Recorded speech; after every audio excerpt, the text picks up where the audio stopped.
Hi, everyone. Thank you for coming. By the way, if anyone is not happy with this being recorded, please let me know.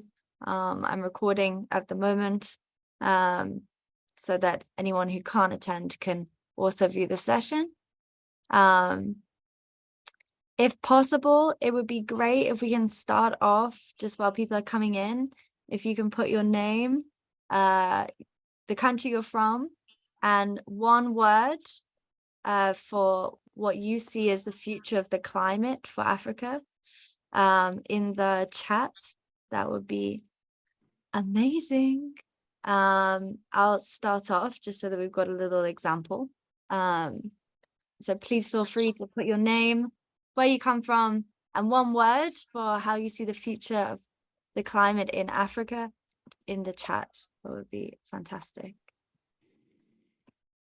Just while we give everyone a few seconds to come in. Also, whilst you're waiting for others to join, you can also, if you fancy it, join this WhatsApp chat. I'm going to be putting it in the chat right now. If you click on the link on your phone, you'll be able to access a WhatsApp chat that you can join. And in there, we're hoping that you can continue networking after this session with each other and continue kind of this movement of African climate activists kind of working together to make real noise on the continent. So that chat link is in the chat now, and you can click on that link with your phone and you should be able to join the group. We'll also be using that group later as a submission point when we do an activity. So if you can join the group, that would be fantastic. So you can see everyone else's work as well. Nice to meet you. Thanks so much, everyone, for putting these in. Strained is a really good word. Vulnerability, that's really good as well. Adaptation and critical. Endangered. Yeah. Okay, let's start just for time. Portia, before I begin, is there anything you would like to say just ahead of this this training? I want to make sure that you have anything to say. You've got the platform to say it.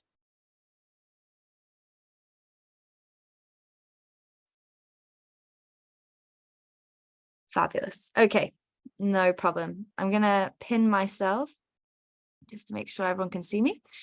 Okay, thank you so much for joining the session today. I'm really, really excited to talk about the climate in Africa and how we can raise awareness of what's happening on the ground online. Just as a quick introduction to us, my name is Charlie. I'm wearing this on my head because it's kind of apt for the climate crisis. It's a little bird on my face.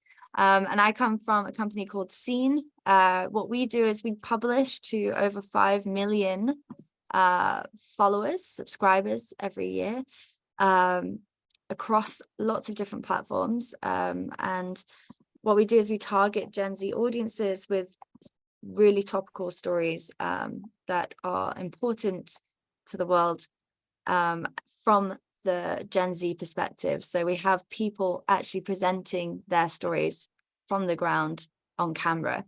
And that's what Scene do.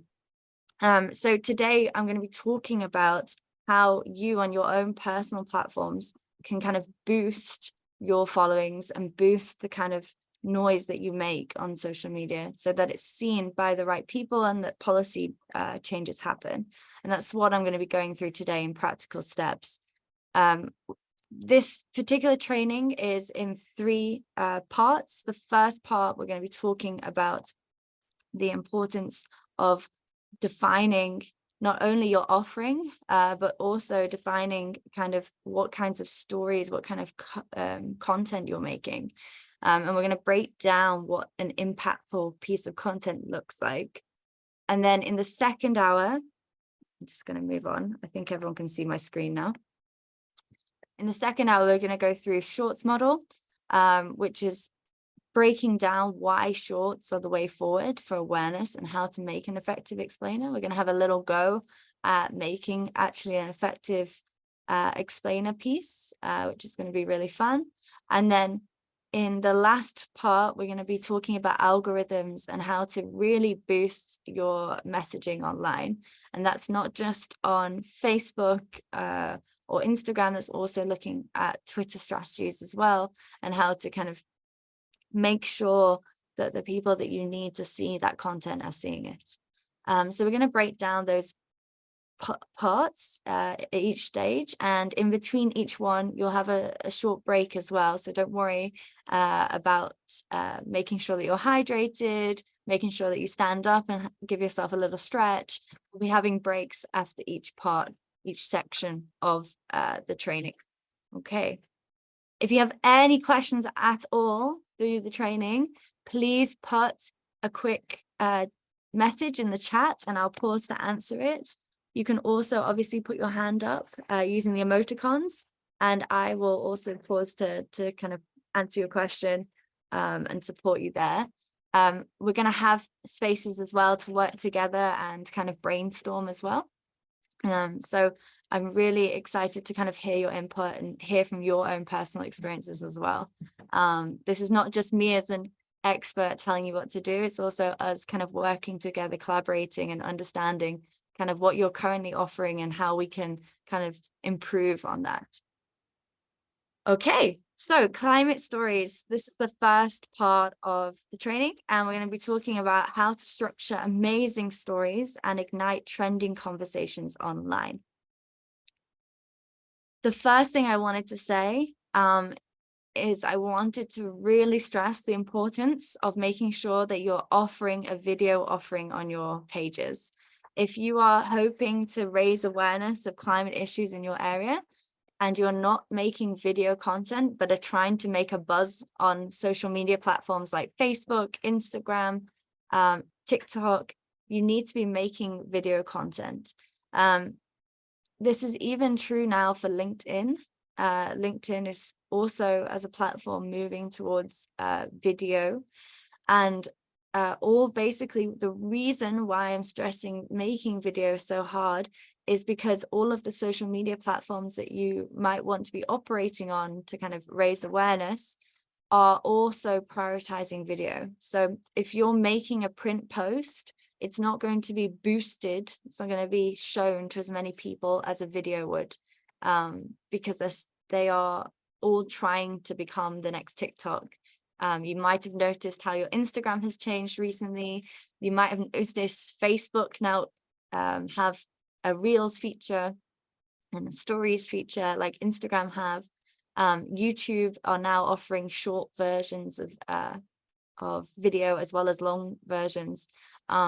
Each platform is really trying to kind of recreate this TikTok model, and it means that they are pushing certain types of content further into bigger audiences than others, and print unfortunately is one that's kind of dropped by the side, including images as well.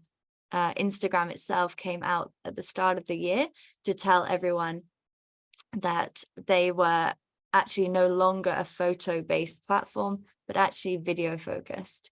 So that's just something to be really conscious of. If you want to make a huge buzz online, video is something that you might need to get into if you're not already.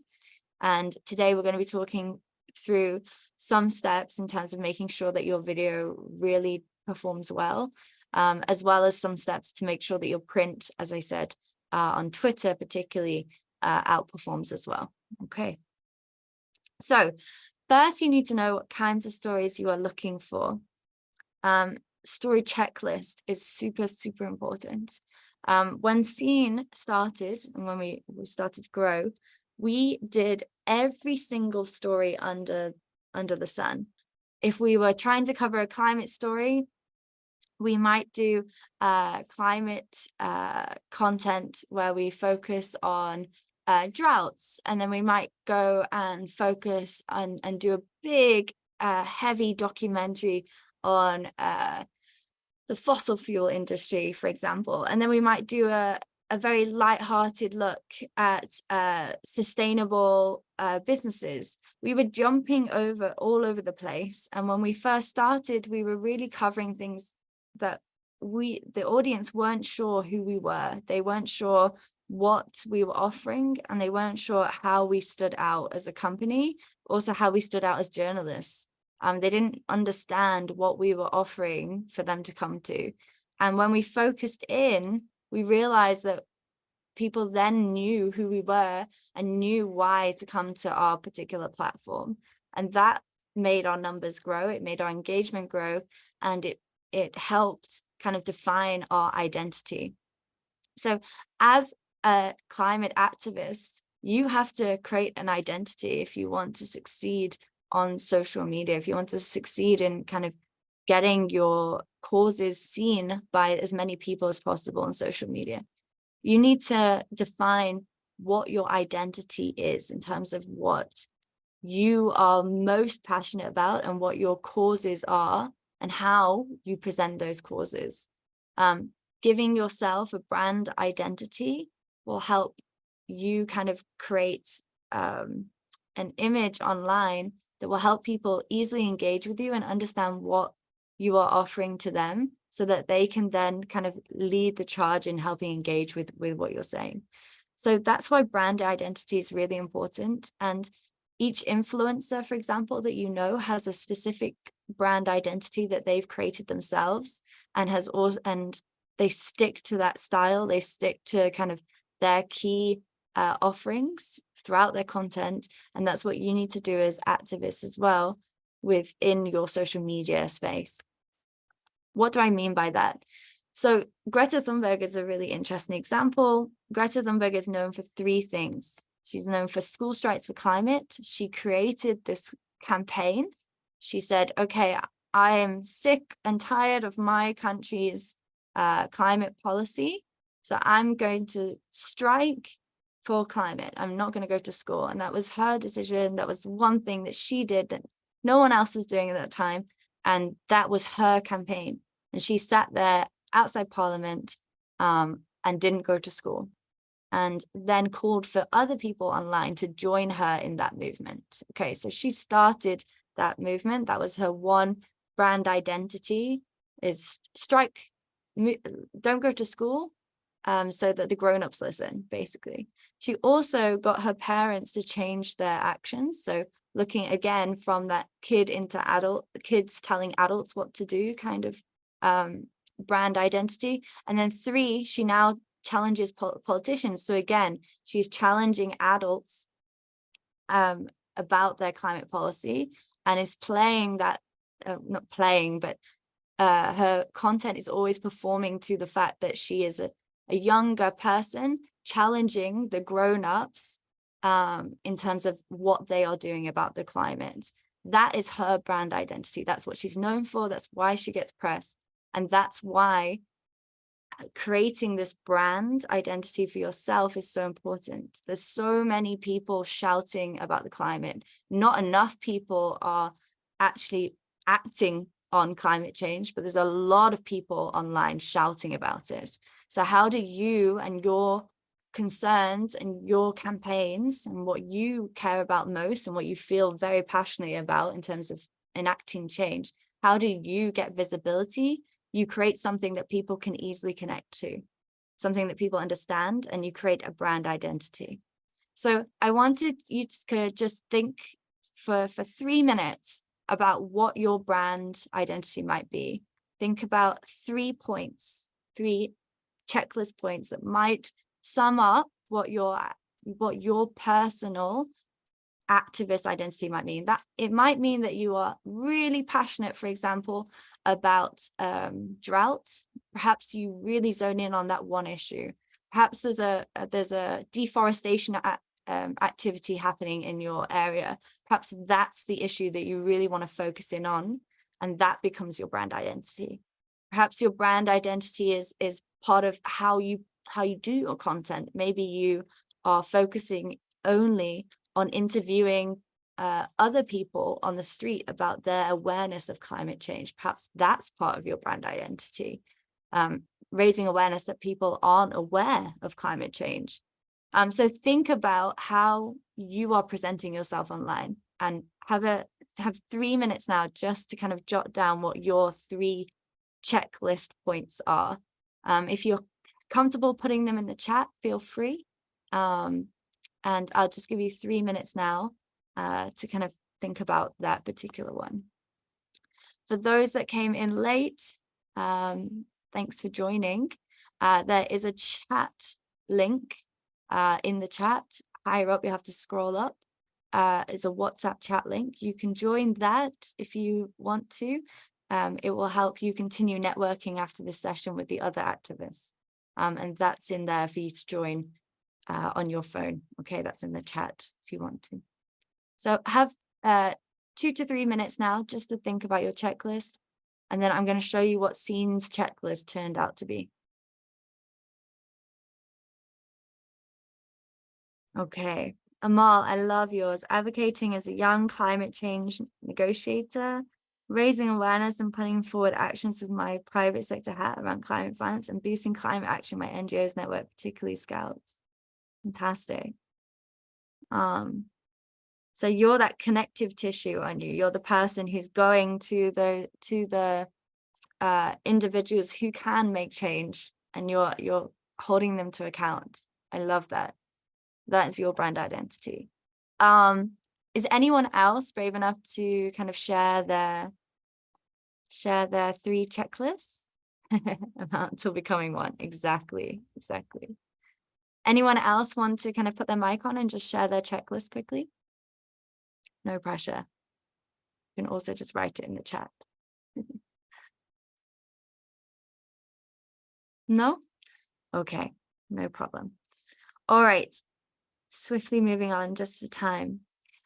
So that's your checklist, and it's really, really important to be aware of your checklist with every piece of content that you make, so that you're going back and checking whether this is going to keep aligned with the identity that you're kind of creating for yourself online.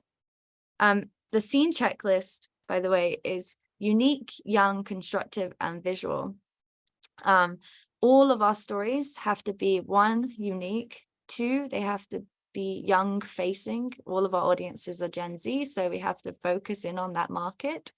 3, they have to be constructive. We don't do one story that doesn't have a constructive angle to it. And 4, it has to be highly visual, because we are in the business of making video content, and everything we do has to be filmed really creatively and have lots and lots of visuals in it. So that's our personal brand checklist, and this is kind of what we're known for.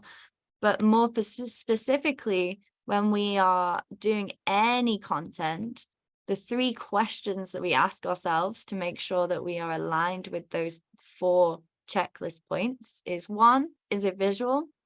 2, do they give an F? And 3, is it open for debate? If any of the content that we try to do doesn't meet all 3 of these, then that content does not get approved. For us, it has to be visual. People have to care about the issue already, or there has to be some interest in it, and it has to be open for debate. So it can't be something that people are all in agreement on. It has to be something that we can have a conversation on, and that there are opposing sides.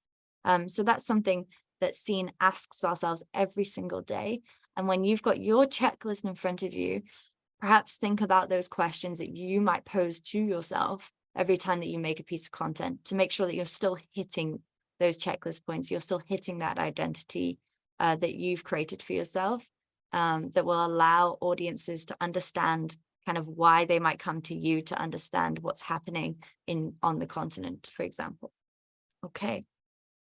So one thing, I'm going to be talking about a few models now, just in terms of ways to make content. One thing that is outperforming at the moment is solutions-based stories. And I wanted to show you a quick example of a particular particular activist who has really honed in on that. Oh, I see. Post put climate migration, climate solutions, decolonizing, environmental justice, fantastic. Using youth-led litigation as a tool to hold the SA government account for ending new fossil fuel investments, really important. Advocating for inclusion of youth in policies that affect them, and also advocating as a youth climate negotiator at COP. Amazing, amazing, amazing, amazing. Fantastic. And Greg, yes, making sure we communicate and tell stories that are always authentic is our brand story ID. Fantastic. So previously on social media and in newspapers or online, oops, sorry, that's playing already. Previously online, all of the stories that you may have seen were very, very doom and gloom, because that's what people wanted in the world. They wanted to be miserable. Nowadays, solutions-based stories are performing, whether that's on social media or whether that's in your newspapers or on television. And it's a really amazing change that's happened.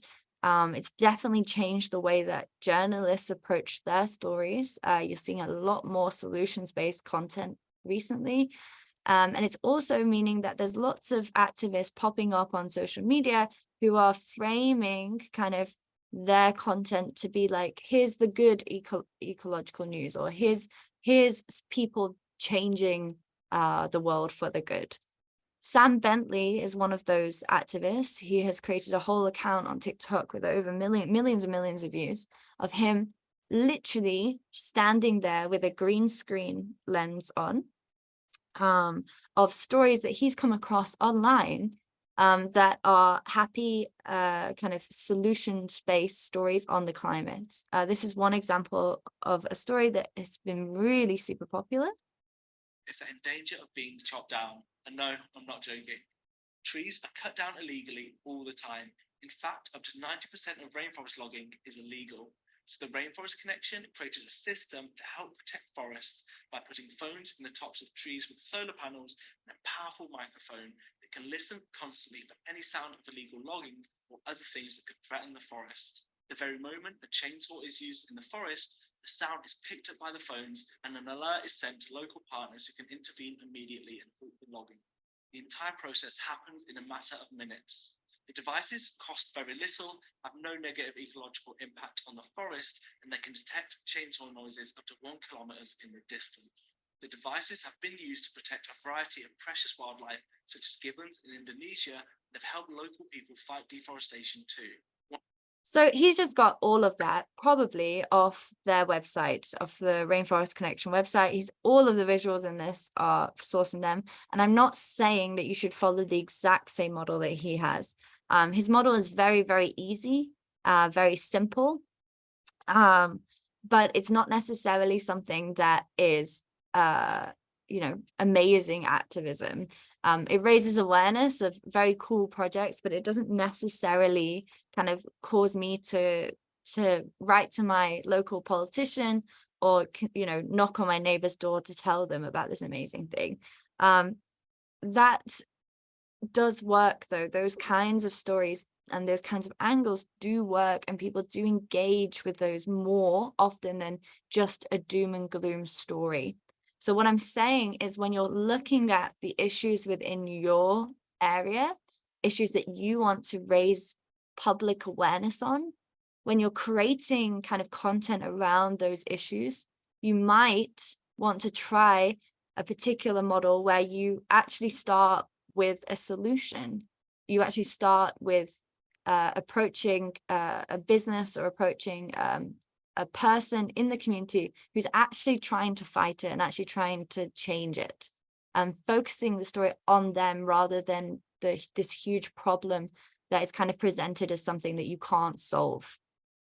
People want to know practical ways to kind of help, and with just doom and gloom stories, what happens is climate change becomes this over-facing problem that really panics people, as you may be aware, and sometimes overwhelms them so much that they switch off, they move off from it.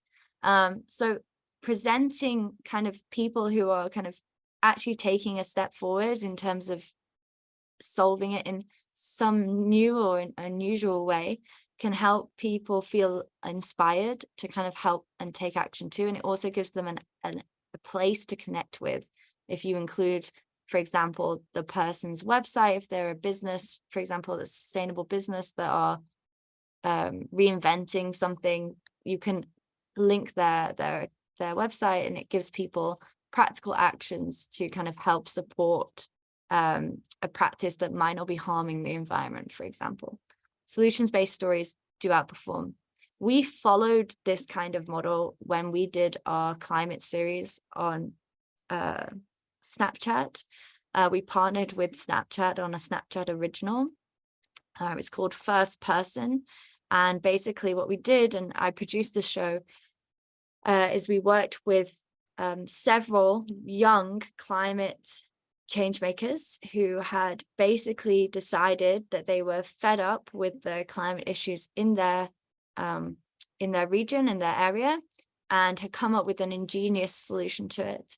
And we filmed everything with wearable technology. So they were all wearing spectacles, camera glasses, hence why this is a circular frame. And what they did is they told you the story of why, you know, they were helping the environment and what they were doing to help it. And we saw lots and lots of people engage with this. One, because it wasn't, you know, an old white man in a suit telling people what they should be doing to change the environment and to stop climate change. But two, it was also showing kind of solutions that were very practical and easy to do on the ground. This particular story was based in Kenya, and it included two amazing entrepreneurs who were both trying to replace the plastic hair industry. One of which was recycling old plastic hair from the dumps, washing it and reselling, so that they had a longer lifespan. And the second one was making actual hair braids out of plants. They found a way to kind of dye it and make it feel and look like plastic. So both of these entrepreneurs were doing this amazing thing to help combat the hair issue in Kenya. I'll just play a few seconds of this. This 17-year-old collects used hair from the dumps and sells it. And this is the recycled hair. Wow. I can find some weeds in the dumps, in the sewage. Some are made up of plastic, which affect some animals. After 3 weeks, women in Kenya remove their weeds and throw them away. This entire dump site looks like it's made out of plastic bags and hair. Some wigs are made of human hair, but they're expensive. So millions of people around the world wear wigs made of plastic. But the problem is all the waste stuff being thrown away. It doesn't biodegrade for a very long time. It just stays here. I'm Lisa Barbaugh, and I'm a wearable journalist. You're watching First Person, and this week we're in Kenya. Plastic hair is the problem, and 28-year-old Assumpta is a solution. What's my hair? It is synthetic. So what's it made of? Plant. Her hair is amazing. I absolutely love the fact that you can make this kind of material out of local plants. So that's one way of doing a solutions-based story, is to focus in on individuals in your community who are really making a change and doing it in an unusual way. Just quickly moving on.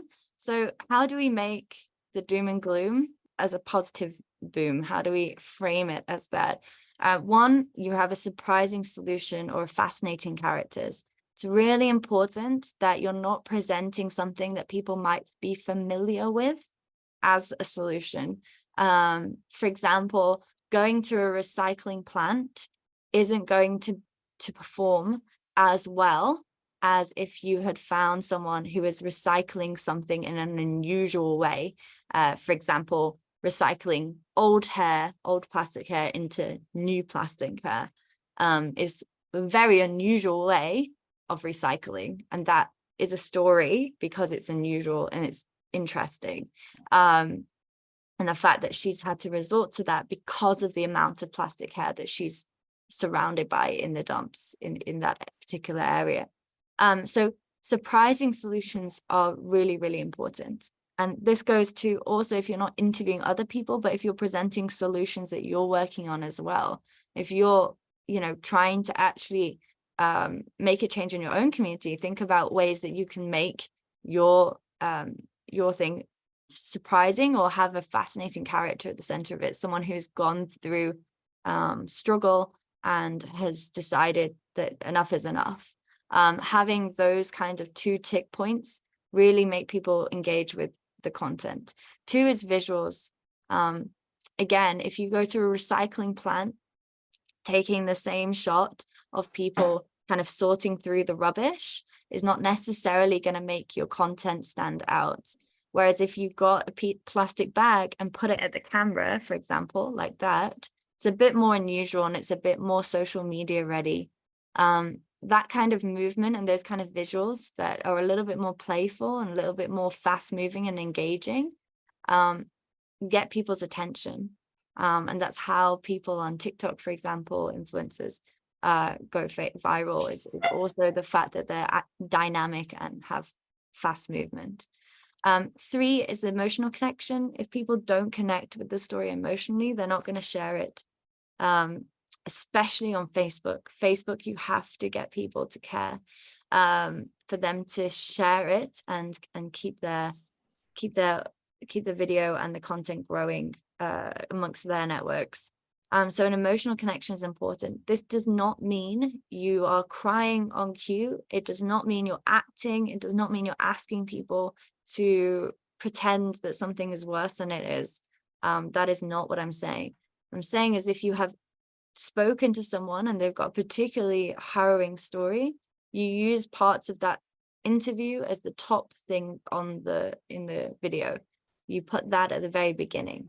If you're doing an explainer and you're talking about, for example, the drought that let's say Kenya is currently facing, and you want to approach that subject, maybe don't start with all of the statistics and all of the figures that people might not emotionally connect with. Start with the human story first. Start with the, people here are dying or are starving before you go into all of the figures about why that is. Start with that emotional connection first. Next one is relevance. With relevance, it needs to be relevant not only to the news. So, for example, if you are making content right now, you might want to pin it to COP27 that's upcoming. So look at the kind of things that COP27 are going to be addressing and pin your content towards that. But it also needs to be not too localized framing. So when we're talking about relevance, it has to be relatable to the people that are going to be watching your content. So that's not only people in your own country, but also if you're posting on social media, it's also people from other countries as well. So it's important to have that local context and saying, this is affecting people here. But it's also important not to be too local specific that other nations won't be able to engage with it, particularly other nations on the continent. 5, give a clear, unbiased, factual argument. In doom and gloom, people tend to over dramatize and make things seem really impossible. In solutions-based content, you want to have that clear, unbiased, factual argument about the problem at hand, and then present kind of the clear steps for change. And those clear steps need to be something that people can engage with, like what can we do to help, or what is this person in my community doing to help? It needs to be a unbiased and factual argument, something that people can resonate with and can use themselves when they also share your content further. Okay, so presenting those clear facts are really, really important. I'm hoping a lot of this is very familiar to you guys. So that is the doom and gloom. But one thing to check, so if you're following kind of Sam Bentley's style where you're actually using stories that you found online, it's really, really important that you're verifying that information. You probably are very familiar with this, but I wanted to go through it just as responsible journalism. One is checking other news sites. So if you've seen something, for example, on one news site, and you're like, wow, that's a really interesting statistic, or wow, that's a really interesting solution, check other news sites to make sure that that's also been covered somewhere else, to make sure that that's been backed up by another news site at least. Two, it's always good to do some deep dive research in terms of looking actually for published papers on that topic.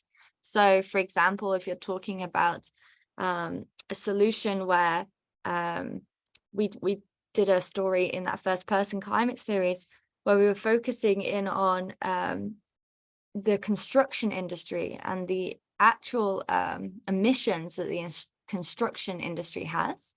And we spotlighted an activist in South Africa who was turning university students' urine, so their wee, from their toilets into sustainable bricks for industry. And he was saying that the brick making process, the traditional brick making process, is actually really bad for the environment. And that's something that we had to look in published papers to fact check and to make sure, because I wasn't aware that the construction industry had such a carbon footprint. So we went in to publish papers from the other universities to fact check that information. And it's always worth kind of backing up what people say to you and also what you see online. 3, 2 sources. So if someone has told you something, always try to back it up with one other person. So if someone's telling you that, for example, logging is happening in your local forest or jungle, get someone else, find someone else to back that information up, ask around town, see if that is really happening, see if other people have heard it. 2 sources is much better than one when reporting that to camera, because as soon as you go online about it, it starts, a movement. And if it turns out it wasn't correct, then it falls back on you, and your kind of ethical reasonings in your reporting is then questioned. And then 4, don't be afraid to ask for proof or documents if someone's claiming something to you. If you have someone inbox you, for example, after you've started making a buzz online, and if you start to kind of see that they've got a really interesting story, perhaps they, for example, had to migrate due to droughts, check with them if they have any proof at all of that movement. They won't always have proof, but don't be afraid to ask for it, just to back up your story. Make sure that you are kind of reporting something accurately. You don't want to be spreading misinformation, especially around climate change. And I'm sure you're all experts in this already, but I just wanted to hit that home, especially because I come from a journalism background. It's really, really important that any information that's put out there on social media is fully fact checked, especially if you're presenting yourself as an expert. Okay, other models to look at, live statements. So surprising stunts raising awareness is something that a lot of eco-activists are currently doing. You may have seen that really viral video of people pouring soup on the Van Gogh painting recently, but there's other ways to do surprising stunts to raise awareness, and Rob Greenfield is one of the best at it. I'll show you an example of him in a second.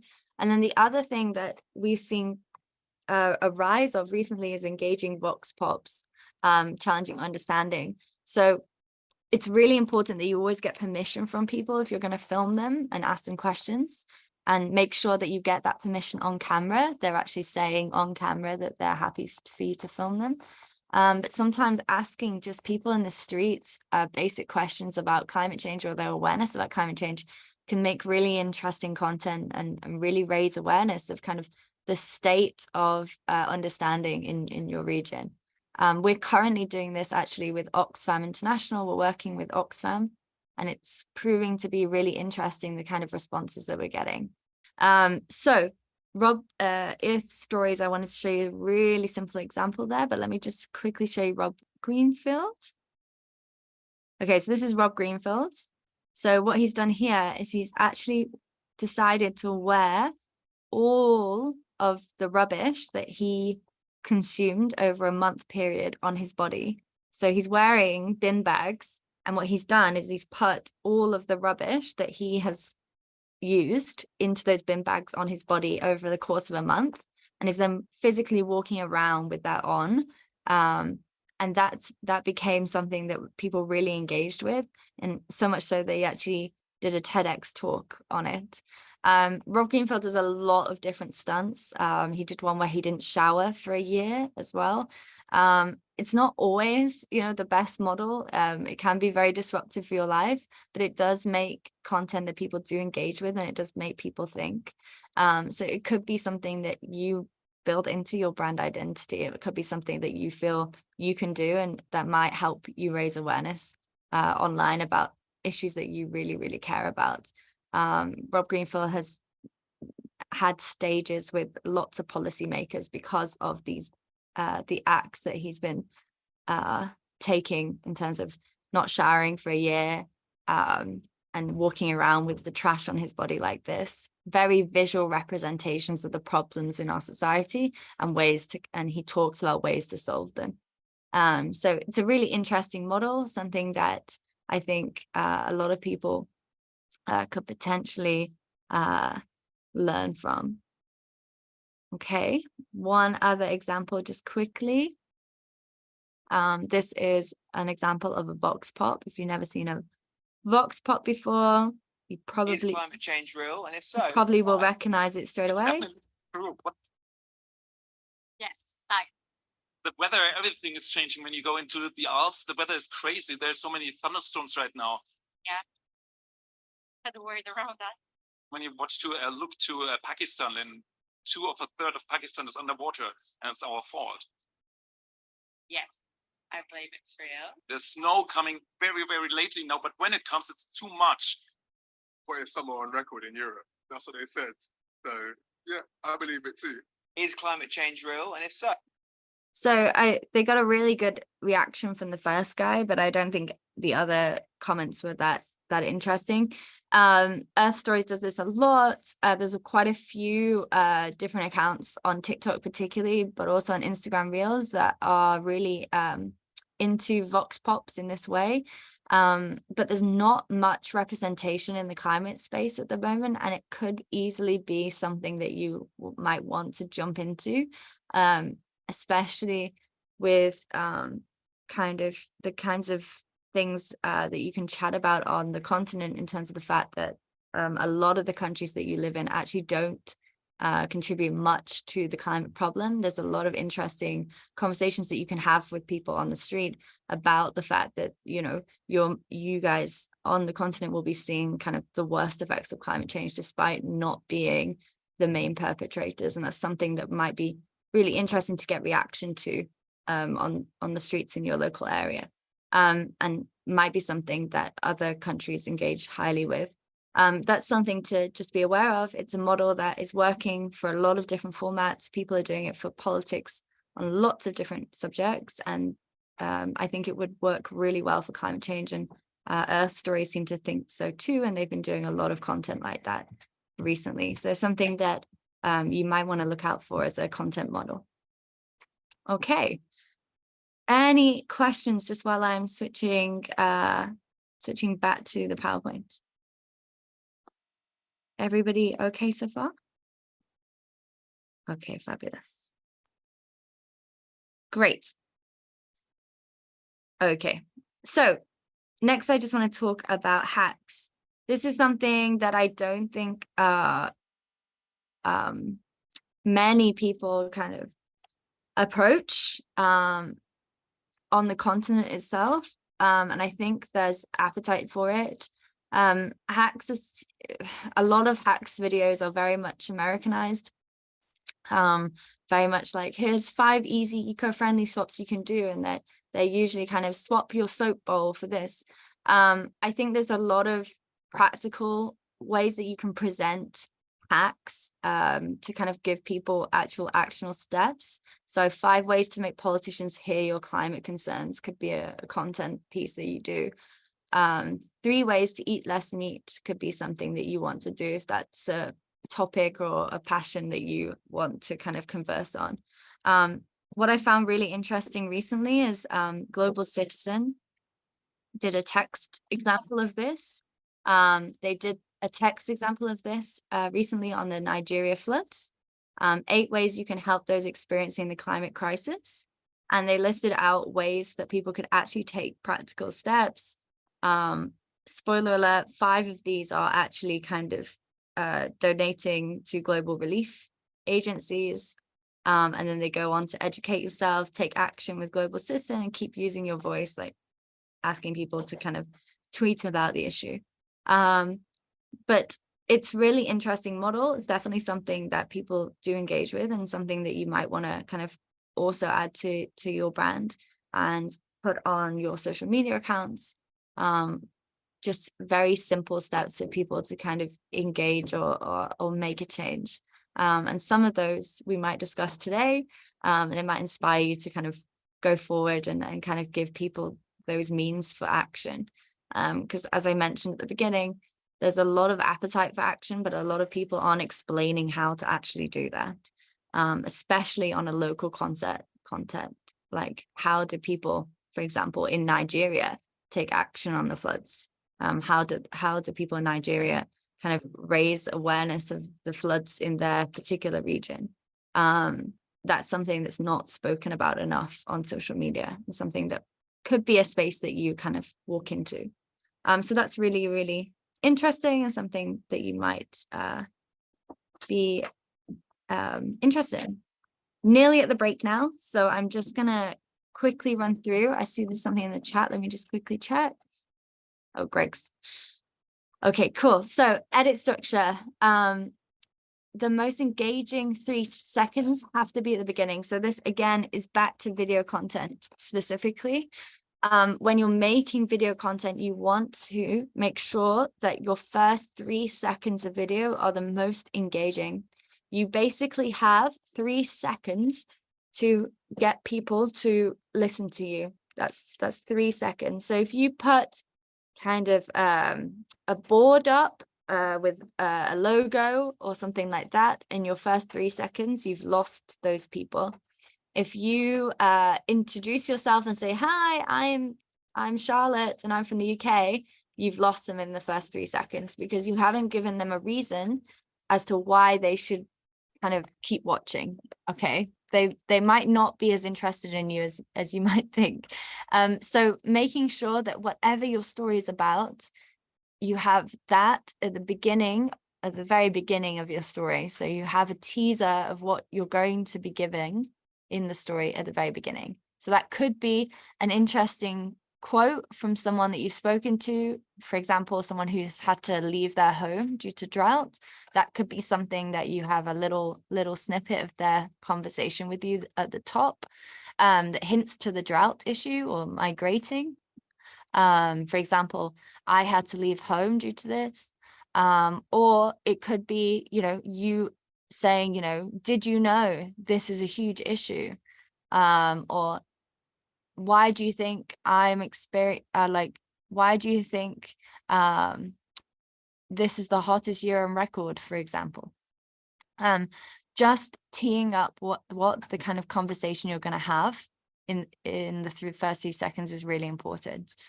The next thing is writing to visuals, and we're going to talk about that in a second, and we're actually going to have a little practice at that after the break. But writing to visuals is something that is really, really important. Having the ability to think about what you're going to kind of say in your video, and then planning accompanying visuals to what you're going to say is really, really vital.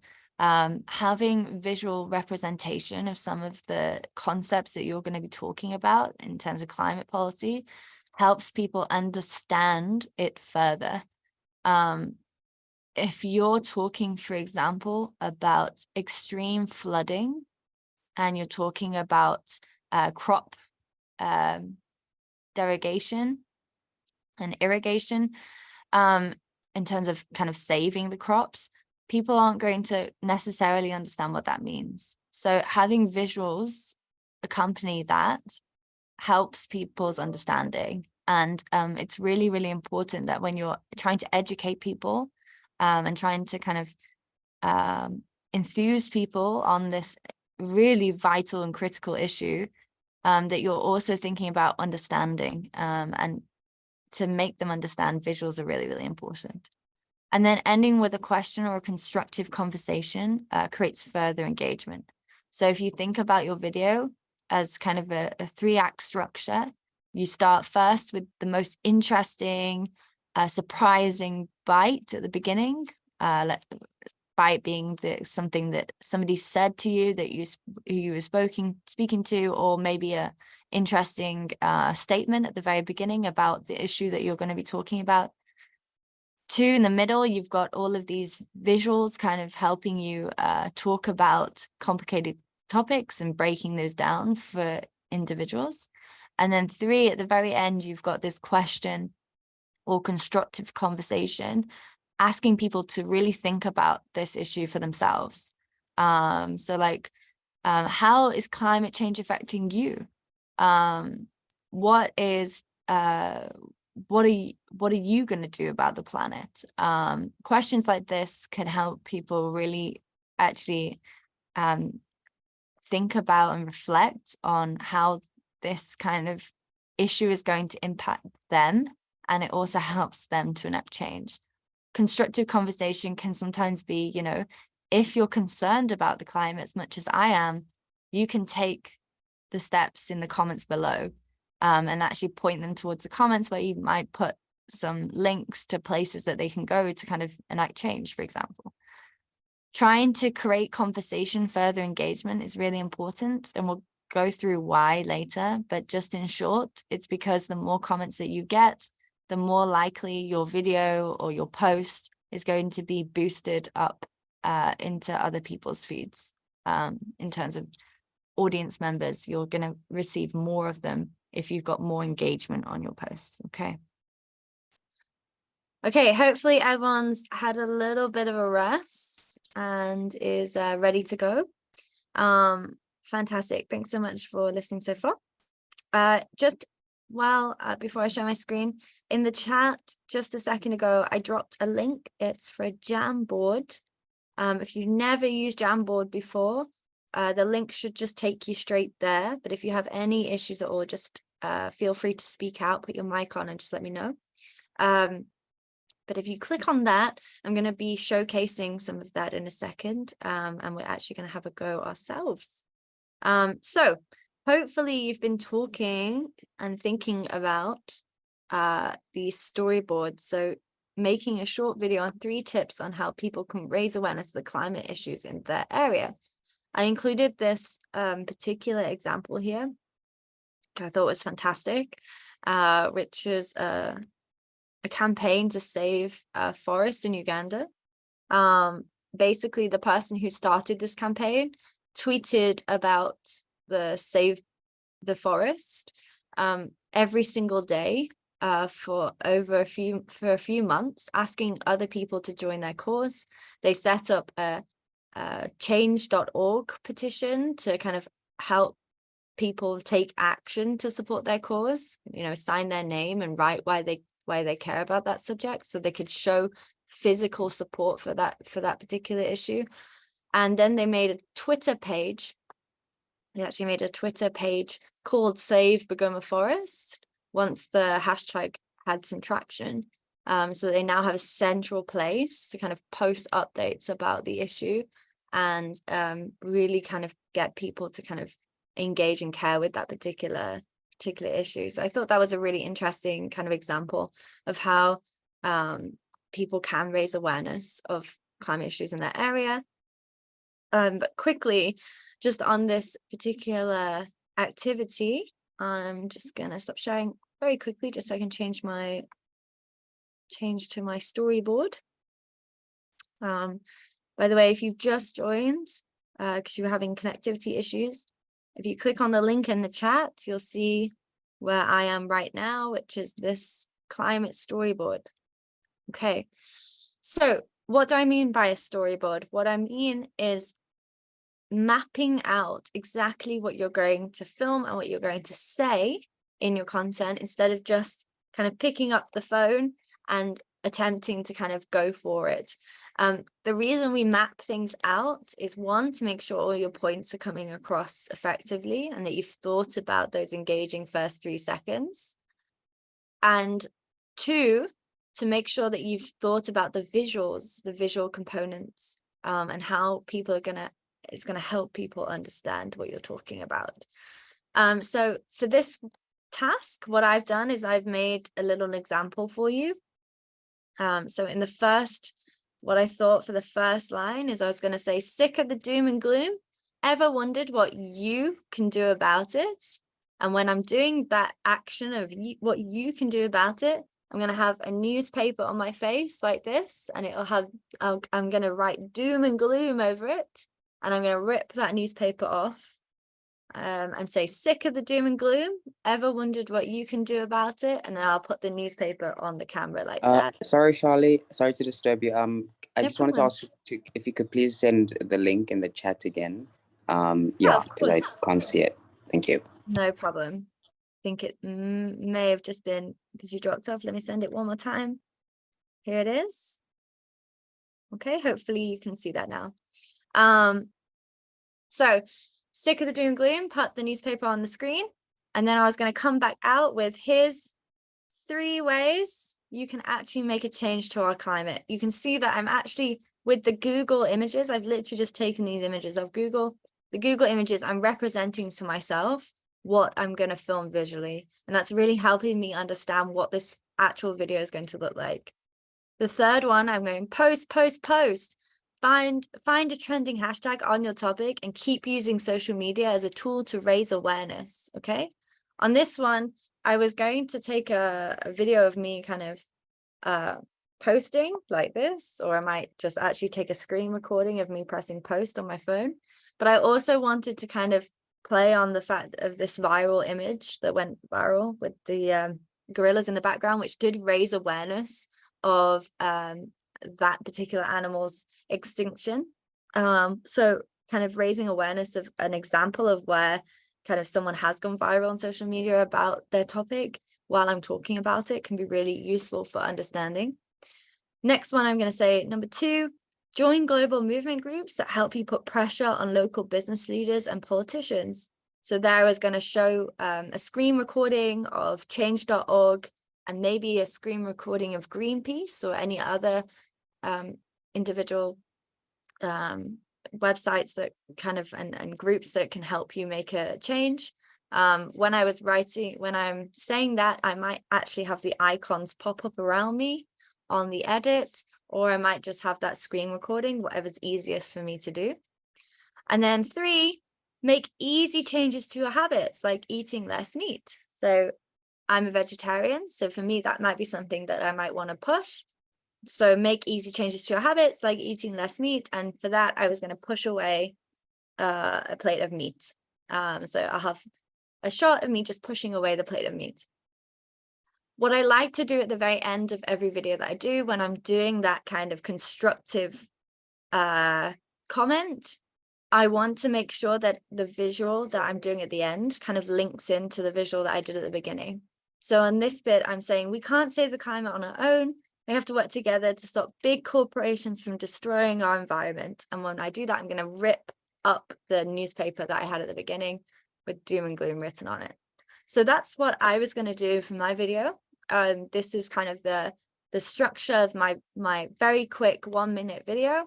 It might even be 30 seconds, depending on how quick I can say it. And those are the visuals that I was going to take. And you can see that what I've done is I've literally just taken a post-it note here. I've written the line, and then next to it, I've taken an image off Google that helps represent to me what my story visuals are going to look like, how I'm going to help people understand what I'm talking about, and how I'm going to make my story visually interesting. If I just filmed myself saying those lines, it's not going to be as visually engaging. People aren't necessarily going to connect with just those things that I've said without those visual representations. So what I wanted you to do, you might notice on these pages that I have a couple of pages that are empty. I wanted you to have a go at just writing in using the sticky notes, and to create a sticky note, you just click on the sticky note icon here and then you can type. And you press save, and then you can move it into the box. Just writing on the sticky notes what kind of lines you might say to structure your argument. And then if you have time, just again, writing kind of what visuals you might see. You can even add a picture from Google if you're able to do that, if you're on your laptop. I wanted to kind of give you some time just now to kind of brainstorm that. Because we're a small group, I think you can do one each. I was going to partner you up, but because we're in quite a small group, I think we could probably just do one each. And then I was going to spend some time just talking through the ones that you've come up with. So again, you're looking for 3 ways. You're trying to tell people 3 ways that they can actually make a change to our climate. If you want to kind of copy this particular second slide, you're absolutely welcome to. And I'm excited to kind of see what you might plan out for this kind of content. So if you want to go ahead and just own one of these slides, if you click at the top, you can get one. And if you get a sticky note and put your name on it, like this, you can claim that as your own, and then you can work from this particular slide. Okay, is everyone able to access Jamboard? Is anybody still struggling to kind of get onto this particular page?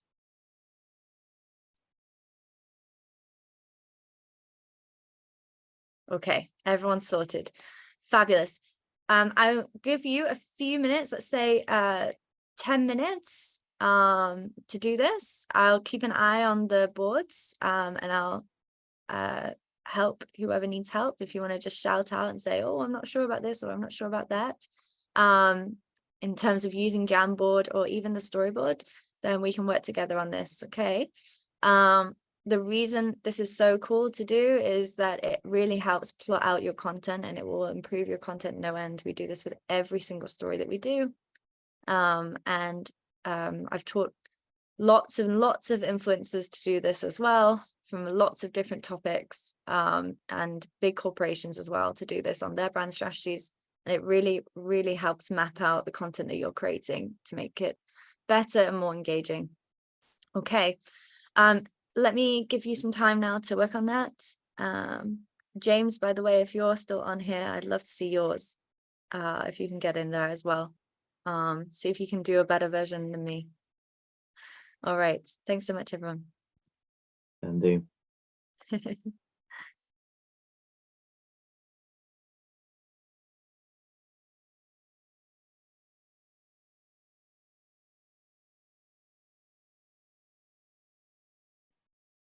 No problems. In terms of what you're doing is you're clicking on the link at the top, just above your comment, where it says Jamboard, and you'll see my example. When you open it up, you'll see my example on there. And basically what I've done, let me just share my screen very quickly again. What I've done is I've written out a story on 3 ways you can actually make a change to your climate. So what I'm asking you to do is present 3 ways that people could actually make a difference in climate change, ordinary people. So what I've come up with is posting, joining global movement groups, and making easy changes to their habits, like eating less meat. Okay, those are the 3 ways that I've suggested. And what I've done with those is I've put a picture next to each one to represent what I'm going to film visually, to help people's understanding of what I'm talking about. So when I say in global movement groups, I'm going to show people what those global movement groups look like. When I'm talking about making easy changes to your habits, I'm going to show myself pushing a plate of meat away. Okay, so representing what you're talking about is really important.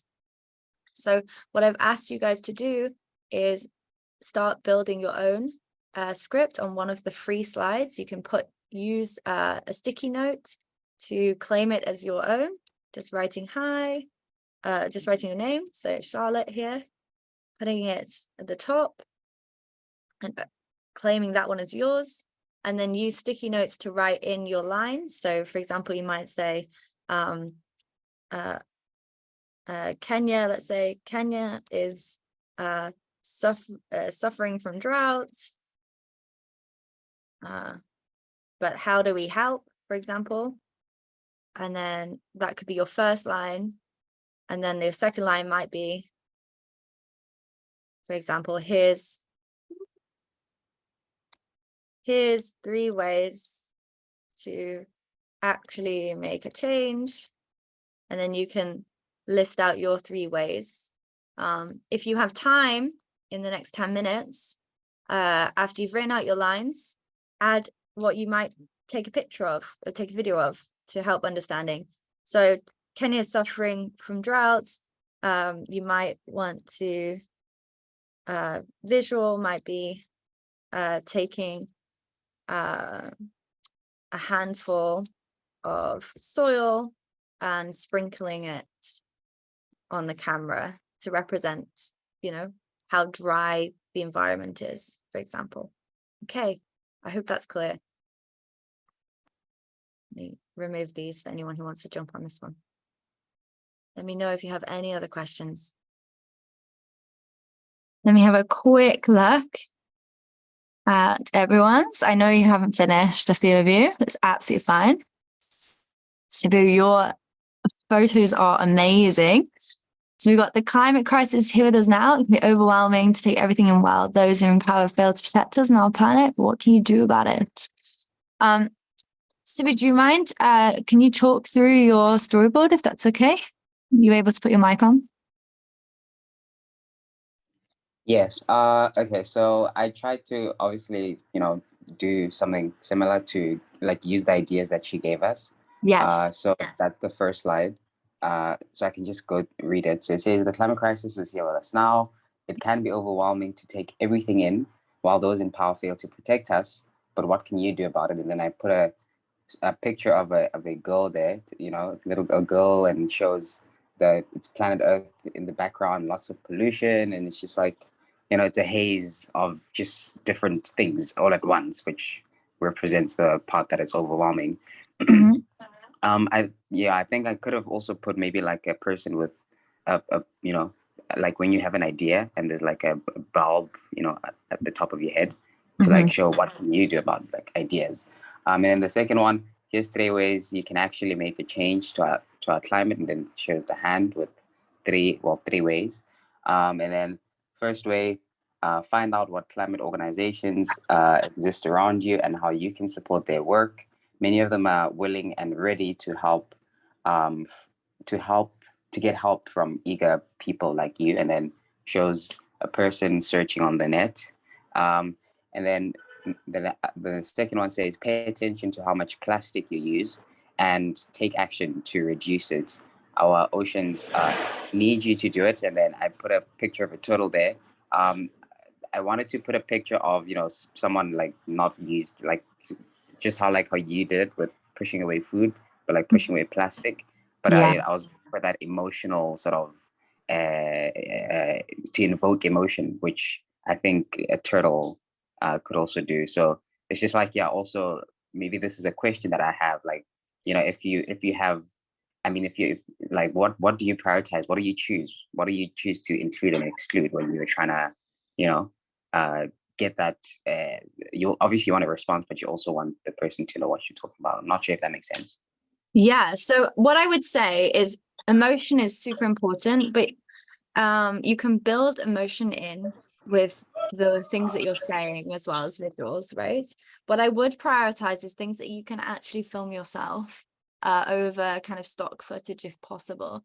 The more you use stock footage, the more you're not representing your the local region as much, and it's content that can be easily recreated, whereas when you've created visuals yourself, it's a little bit more authentic and people can see you as somebody on the ground kind of making changes, if that makes sense. So I would advise, if possible, to create visuals that you can actually film yourself. So with the plastic pushing away or throwing it even at the camera, you can film that yourself very easily. So I would have actually gone with that one more as a better priority, just because it's more dynamic and also because you can film it yourself. What you might want to do, if you do want to have that turtle emotion in, is that you might have you throwing away the plastic towards the camera, and then as the plastic's covering the camera, you then might cut to I really like that one. Yeah. a visual of an image of a turtle kind of struggling with that plastic, if that makes sense. Okay, that makes okay. So just like having transitions and being creative about it. Okay, exactly. That makes sense. So the turtle one, when you're using stock footage, be very, very careful about the stock footage that you use. It's absolutely fine to use stock footage, but just be careful to make sure that you've credited where you've got that stock footage from. It's not so much of an issue because you guys aren't journalists. It's much harder for journalists to use stock footage, but when you do use stock footage, just make sure that you've added in on screen like a little note. You might have seen in the Sam Bentley footage that I showed you, when he had a lot of stock footage, he'd written out source, where he'd got that footage from. So just be aware to make sure that you add that in if you're using any stock footage. Okay. But other than fabulous script, love it. Awesome, thanks so much. Noted. No problem. I'm going to move on quickly, but I love these. Get into with your community radio, organize a local concert. Love those ideas. They're very visual. You could easily kind of get actual visuals of people like playing music and people on radio. That would be awesome. James, is this yours? Yeah, it's not very visual, I'm afraid. You let us down. I like your I like your beginning though. The world's poorest have been the brunt of climate change, but they're not even nearly the worst contributors. That awful accolade belongs to, yep, you guessed it, the richest. Love that entrance. And I love that you put hair-raisingly good call to action at the end, because you couldn't think. Yeah, I didn't have enough time. Also, yeah, I probably wouldn't be able to write a hair-raisingly good call to action. Hoping that you don't realize that. No problem. But yeah, this is awesome. Thanks so much for doing that. Right, quickly moving on. Thank you so much for taking some time out. We are going to come back to those, so please don't close your Jamboard just yet. How to make it look professional. So when you are filming, I know all of you should probably have the understanding of how to hold a phone and how to make sure that the visual isn't kind of blurry. So I'm not going to go through too many of the basics, but how to make it look professional is really, really important. If you want to kind of make your content look glossy and beautiful, this is how to do it. Number one is smooth transitions. So as we've been speaking about, those kind of putting things on camera like that, kind of moving across surfaces, all help you have those smooth transitions that you might see on TikTok that are very famed and very popular. There's lots of tutorials on TikTok, by the way, of how to do all these really clever transitions, and you can by all means look at those if you want. But the most simple one, and the one that's most effective really, is actually just covering the lens with one thing and then coming out again with another thing. So for example, putting the plastic bag on the camera and then coming out with your hand on the next shot. Sometimes we also start our kind of speeches with having the camera actually resting on our chest, okay, a selfie camera, and then we pull it out to present. So we go, here's on my chest, and we pull it out and we go, hi. So like this. And it means that you start your kind of speech to camera with a bit of movement, with a bit of dynamic movement, which makes your start a lot more interesting than if you just held it out and said hi. With that movement, it already makes it feel a little bit faster paced, a little bit more interesting, a little bit more intriguing, a little bit more professional. So smooth transitions is one that's quite easy to do. There's tons of tutorials out there if you really want to dive into the ones that go all the way around the head and above and around. But what I'm saying is like the most simple ones are just putting things over the camera lens and also coming from the chest outwards. Super easy to do and can make your content go another level of professionalism. Sound treatment, number 2, super important. Audio is actually like the biggest key indicator of whether something is professional or not. And I'm going to send you guys a video in a second on that WhatsApp group that exemplifies all of these things done really, like all footage done really badly. Basically, when you're recording, you have to really think about the sounds around you. Often people don't. Right now in my living room where I'm talking to you from, there's a lot of noises going on. I have my dog eating in the background. My partner's walking around moving stuff, despite me being on a call. And you might be able to hear that in the background. This is not a good environment for me to record in because all of these little noises are happening in the background and they might drown out what I'm saying. And I'm actually speaking louder right now because I'm aware that those little noises are happening in the background. So it's really important to be aware of those noises when you're recording. And if you're, for example, in a garden, which is a really nice place to film climate change content because you can show the plants, or you can stood by a tree, for example, even if you're like by the side of the road and you're talking about pollution, for example.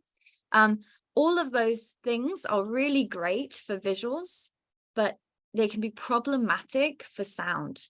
So if you're talking to the camera and you're stood by a busy road, you're not going to be able to we're not going to be able to hear you because the road noise is going to drown you out, no matter how much you shout. Similarly, if you're stood in the garden and there's wind, or if there's noises of animals, again, they could drown you out. So you have to be super careful about audio. There's 2 ways to make your audio better. One is to use a microphone, and you can use your microphone on your headphones. So if you have a plug-in headphones, just like normal bud earphones, they usually have a little mic on. You can use that mic to improve the audio. And often you'll see on TikTok, for example, when people do those singing duet things, they often have little earphones in to sing along with whatever song they're singing along to, because it improves the audio. Okay, so that's one simple tip for you to do. Obviously that doesn't make your visuals very nice because you have little white earphones in. So often we take a safety take of every line that you do for good audio. So sometimes I'll take 2 versions of my lines to camera. I might say one time without earphones in and one time with earphones in, to make sure that I have a clean audio take version that I might be able to use if I need to, if the audio is really bad. Okay, so sometimes doing that is really good. The second thing is actually taking making sure that you're recording your lines in a sheltered area. So if you're outside, for example, go behind a wall to take the lines to camera, to speak to camera, and then go somewhere else to take the visuals. So go out back into the field or out back into the community to take the visuals, and then you can put the visuals over the top of when you're speaking to make it more visually interesting. And that's what we do on a lot of our content to balance out the audio issues. Also be aware of, if you're wearing those little headphones, be aware of touching your chest, okay, because that's where the microphone is, and you'll hear the rustling on the microphone, and that again might ruin your take. What is really interesting is if you are out, and again, if you're talking about traffic, let's say you're talking about pollution, and you have stood somewhere else to take your lines to camera, but now you're taking visuals, just visuals, no sound, of the cars, take another audio recording of the car noise, of the beeps and the horns, of the tuk-tuks kind of riding on the pavement, get that noise, and then you can put that noise separately, quietly, into the edit underneath your voice track, and I'll be talking about editing in a minute, underneath your voice track to make it sound like that noise is there, but it's balanced so that your speaking is louder than the noise of the cars and stuff like that. So you can still add that natural noise in, but make sure that you record it as a separate track so that you can have it in at a level that's better than kind of standing there at the side of the road trying to do a piece to camera and being drowned out by the noise of it all. That is super, super important. And a lot of the content that we get, even from very professional influencers who've been doing it for years and years and years, audio is something that a lot of people make mistakes on. And it's something that you'll just need to look out for as professional social media activists. Okay. Next one is steady hands. We've talked to, I've spoken about that you probably will know how to kind of hold the mobile phone really easily and really adaptively. But if you want to kind of record for a long period of time and to make it as professional looking as you can without kind of buying lots of equipment to make it look really special, you can actually just use your hands as a tripod. So this is my hand here, putting my hand on my elbow and tucking my arm into my body, and that gives me a more stable base and it will give my arm a bit of support. If you just film like with your hand out, with your elbow out here and your hand out here, like most people do, and most people actually hold their phone at the bottom like this instead of in the middle where it's a much stabler base. If you're holding your phone a little bit in like this with your elbow out like this, your arm gets tired much easier and your hand will begin to shake. It's really difficult to hold your hand out like that for a long period of time. Whereas if you do this with the tripod kind of hand placement, it gives you a much more stable base for filming and your hand is a lot less tired with the support from the other one. So just be aware that that's something that you can do to kind of rest your arm a little bit and to make your shots a lot more stable. When you are filming, do not use the zoom function on your phone, because what happens is as you zoom in, your footage gets even shakier. Because your phone is a lot more sensitive, okay, and the quality of that footage also reduces. So if you want to get in close, let's say you're stood by a borehole, for example, and you want to kind of get closer to that borehole, don't zoom in with your hand, actually walk in physically and walk in slowly and film close up, okay, like this. Walking slowly and film close up. Don't use the zoom function. Nobody who films professionally uses the zoom function because it just isn't compatible with modern day filming. Next one is multiple angles. So as you can see on the right hand side here, we have a really interesting angle. What we did here is we actually put the phone on the ground, back camera up, and we had a vegetable that needed to come out of the ground, and we had someone pull out the vegetable next to the phone. So they got this amazing shot, which was really cool. And we were talking about agriculture at the time. So this kind of shot is really unique and really something that stands out on your social media feed. And if you can take these kinds of visuals along with what you're saying, it can really make your content stand out and really keep people watching and keep people aware of what you're talking about. So play around with the place that you put your phone, whether it's on the ground, whether it's high up, whether it's to the side, okay? Play around with the different angles to get different perspectives that you wouldn't necessarily see. Don't film just straight ahead. Try to play around with the different perspectives, because the more you do that, the more unique and exciting your visuals will be. This one was really easy to do. As I said, we just put the phone recording on the floor and had someone pull a vegetable right next to it, which made it look like it was coming out of the phone almost. You can do the same thing if you put the phone on the floor with the back camera up recording. You can sprinkle things onto the phone. You can drop things onto the phone as long as they're not heavy objects, obviously. And when you've held it up high up, you can kind of pretend you're reaching for something. You can do kind of a really top-down look up, like you're kind of looking up to the heavens. For example, if you're talking about rainfall, you can be really, really playful with the kind of angles that you can capture. So I definitely say play with multiple angles, and it can make your footage look 10 times more professional.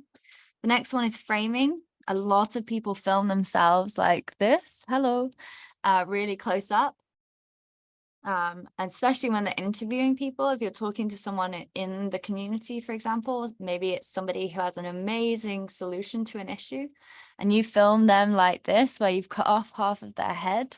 It's going to be really difficult for you to put subtitles in, or any logos that you might need to put in, or add share text at the bottom, you know, when you share your screen. It also doesn't make them look very professional.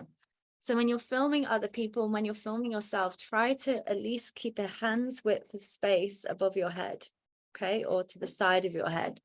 And I always, whenever I'm filming, I always make sure that I have my hand on top of my head first to make sure that I can see all 5 fingers, okay? Framing is really, really important. It just makes everything look a little bit more professional, and gives you also the ability, if you film them like this, then you can also cut into their face when they're talking about something more emotional, for example, which gives you another way to kind of make the video a little bit more interesting, because you can change the perspective of the video as well. And then lastly, trick shots, get creative. So we've spoken a little bit about angles. We've spoken a little bit about smooth transitions, and trick shots are something that a lot of people are now getting into themselves. It's something that the media industry have been doing for years. But those kinds of special shots where you place your phone into unusual environments to kind of make something a little bit unique. So for example, let me just stop sharing my screen for a second. If I'm going to just move with my laptop very quickly. So if I put my laptop, for example, here on top of here, you'll be able to see my whole living room from here. And I've got like this little book, for example. Sometimes when you are filming, it's exciting to grab your phone and actually put your phone recording in a book, for example, starting the visual off with you opening the book and revealing yourself, okay, and closing it again. You can do the same thing with placing it into a bookshelf, putting a book in front of it, and then you grabbing that book and reading it, and then putting it back on top. You can do the same thing with pots, pans. If you're talking about the hunger crisis, for example, putting your phone in a pot and then opening up the pot to look into it, and then putting the pot back on again, can make a really poignant point about the fact that there's a food shortage going on. We've done the same thing with cupboards, where we put the phone in an empty food cupboard and had people open the cupboard, look around, see that there's nothing there, and then closing the cupboard again. Again, makes the same point about food crisis, and makes it really poignantly in a very creative and interesting way. So play around with these ideas of creative shots and in creative visuals, because trick shots make your content look a lot more professional and a lot more unique, which is what you want to be on social media. Okay. Any questions on those trick shots just quickly?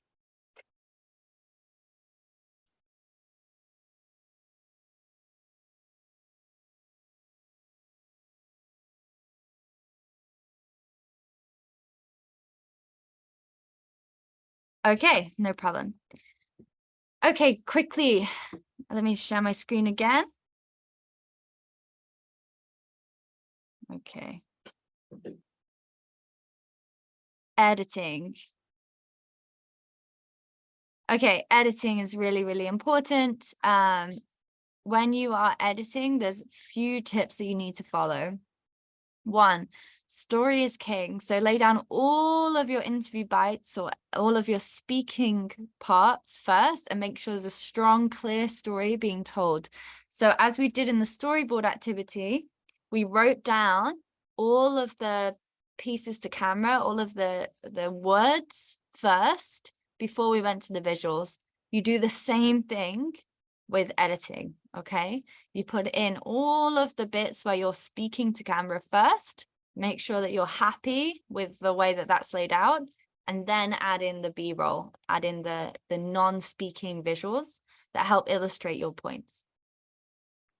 Make sure when you're laying down that those visuals that they're relevant to what's being said. So you don't want to, for example, show, if you're going back to my example on the Jamboard, I don't want to be showing me pushing away a plate of meat when I'm talking about joining a global movement, okay? Because that's not the type of global movement that I'm talking about. I'm talking about global movement groups. So I want to show that screen recording of me going on change.org, me going on the Greenpeace website. I don't want to be showing me pushing away a plate of meat because people might misunderstand that as me saying joining the global movement of veganism, for example. So make sure when you're choosing what B-roll, what visuals you put with each word, they relate to what you're saying. Okay.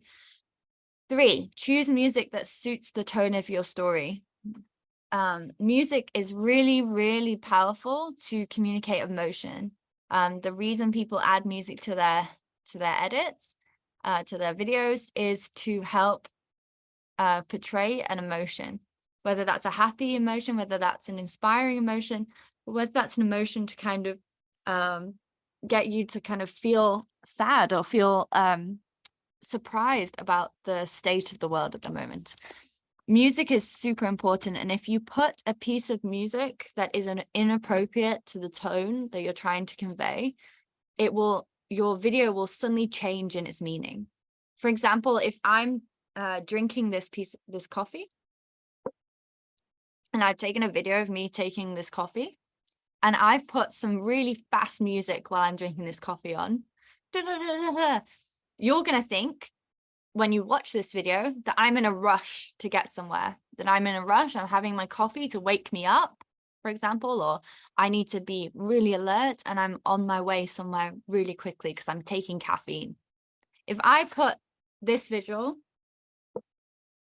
with me, with slow music, let's say like relaxing, cozy music, you're going to think that I'm having a relaxing coffee.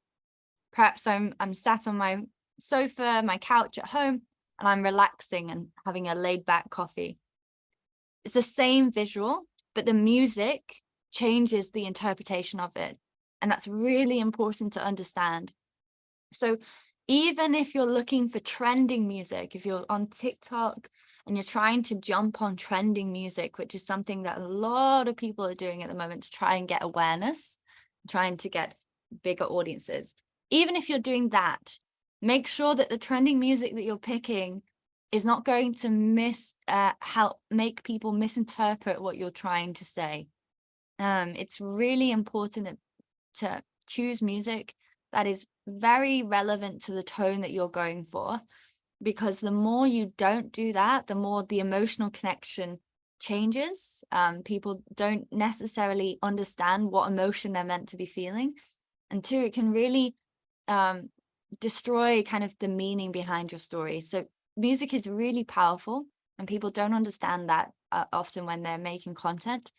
They choose music that they think is popular, or music that they think is upbeat, and sometimes it can actually ruin kind of the meaning behind your story. So please be careful with music. Introducing new music, however, can help signify tonal shifts. So if you are talking about something sad at the beginning, maybe you're talking about the problem in the region, perhaps let's say that is the construction industry, as I spoke about earlier. Let's say in South Africa, you're in South Africa, you're doing a video about construction industry and the problem with the construction industry contributing to climate change. That part of this story, when you're talking about how much pollution brick making is, that could be with some mellow kind of problematic music. And then when you're talking about the solution of these bricks made from human urine, very unusual, you might want to go to a bit more upbeat music that is a little bit more representative of hope, something that kind of maybe even is a little bit strange to implement, to kind of pull on that surprising element of the solution. That music will help signify to the audience that you're doing a tonal shift in your story, that they now need to feel like this is a solution to the problem they've just found. It can help make that change really obvious to them. And that's why music can really help shape the edit. So that's really important. Make sure when you're laying down music, though, that you've put the level of the music down so that your speech is louder than the music itself. A lot of people make that mistake, and often their music is too loud and you actually lose what you're saying. You'll see that time and time again on social media of people posting videos with music that's way too loud and their voice is drowned out, which you don't want. Quickly, before I just go to the chat, subtitling your edit so the audience can watch with or without audio is really, really important. Sometimes people don't subtitle their edit, and actually 80% of people that will be watching your video might not even have the music, the audio on. People often watch on their phones without the audio on because they're watching it on the train, on the bus, in the taxi, at work, sneakily under the desk. A lot of people don't watch with audio on, so that's something to be aware of. And then keep your editing tight. So if you've got ums or ahs, or you made a mistake when you were talking to camera, or you're just kind of pausing because you've forgotten what you were going to say, cut those bits out. Don't leave them in, to make it faster, better, tighter edit and more engaging piece of content. It's kind of an obvious one, but making sure your edits moving forward is really, really important. Just go to the... No problem. Okay. Next, these are some of these editing apps: Quick, VN, KineMaster, WeVideo, iMovie, PowerDirector, Splice, Viva Video, and LumaFusion. All of these are video editing apps that are available on your phone. If you want to take a quick picture of these, you are more than welcome to, but I'll also send them to you on email. These are all editing apps that should be available to you. iMovie is only available on Apple devices. I have an Android, which I think is the most popular brand of phone in Africa at the moment on the continent. VN is my favorite one. It's called Vlog Now, but the logo looks like that on your Google Play app, and it's absolutely free. VN is completely free, and there's no watermark. So if you want to edit for social media and you don't want the logo of the app that you've used in the video, VN is a great one. KineMaster is really easy to use, but it doesn't have it does have that watermark unless you pay a certain amount of money. So just be aware that KineMaster has that watermark, but it is very easy to use. Vlog Now is a very easy editing app for Androids, but it doesn't have that watermark. Those are the two I would suggest you start off with. The others are fantastic as well, but they're a little bit more difficult to use. LumaFusion is the best one out of the bunch, but that is a paid app. You do have to pay for that particular app, just so you're aware. Lastly, I wanted to just raise awareness of Canva. Canva is a free Photoshop / video editing app. People don't often use it for video editing. It's a photo editing app predominantly. But what's really interesting about Canva is it's completely free. There's stock footage on there that you can use, copyright free, and you can edit video, you can edit photos in there, you can add your own logo, add your own fonts in there. It's very easy to use. much easier to use than Adobe Photoshop. So if you want to make, for example, if you've got a really interesting photo or video from, for example, if you've taken a shot of deforestation, you want to add some text to it, or you want to add some branding to it to make sure that people who reshare it come back to you, you can do that really easily on Canva and make it look super professional. Canva is a really easy and free site, so I definitely recommend checking that out as well. It's also available on your phone and on laptop, which is really cool. So these are just some apps that you might want to explore in terms of making your content for social media. And as I said, LumaFusion is the one that is only offers a paid option. The rest offer free options. Vlog Now is one that's completely free, just so you're aware. Okay, I wanted, I know a few people have had to drop off, but I wanted to give you a little go at filming the videos that we were talking about from the Jamboard. So what I'm going to do is I'm just going to quickly send in the chat a very quick version of the video that I said I'd done really badly. So this is a bad example of my story, with lots of errors in. See how many you can spot. Okay, so I've just sent everyone in the WhatsApp group a quick example of how not to film. Okay, in the WhatsApp group, I've sent you an example of what not to film. It's got lots of errors in it, and I'd love after this session if you can name a few in the WhatsApp group.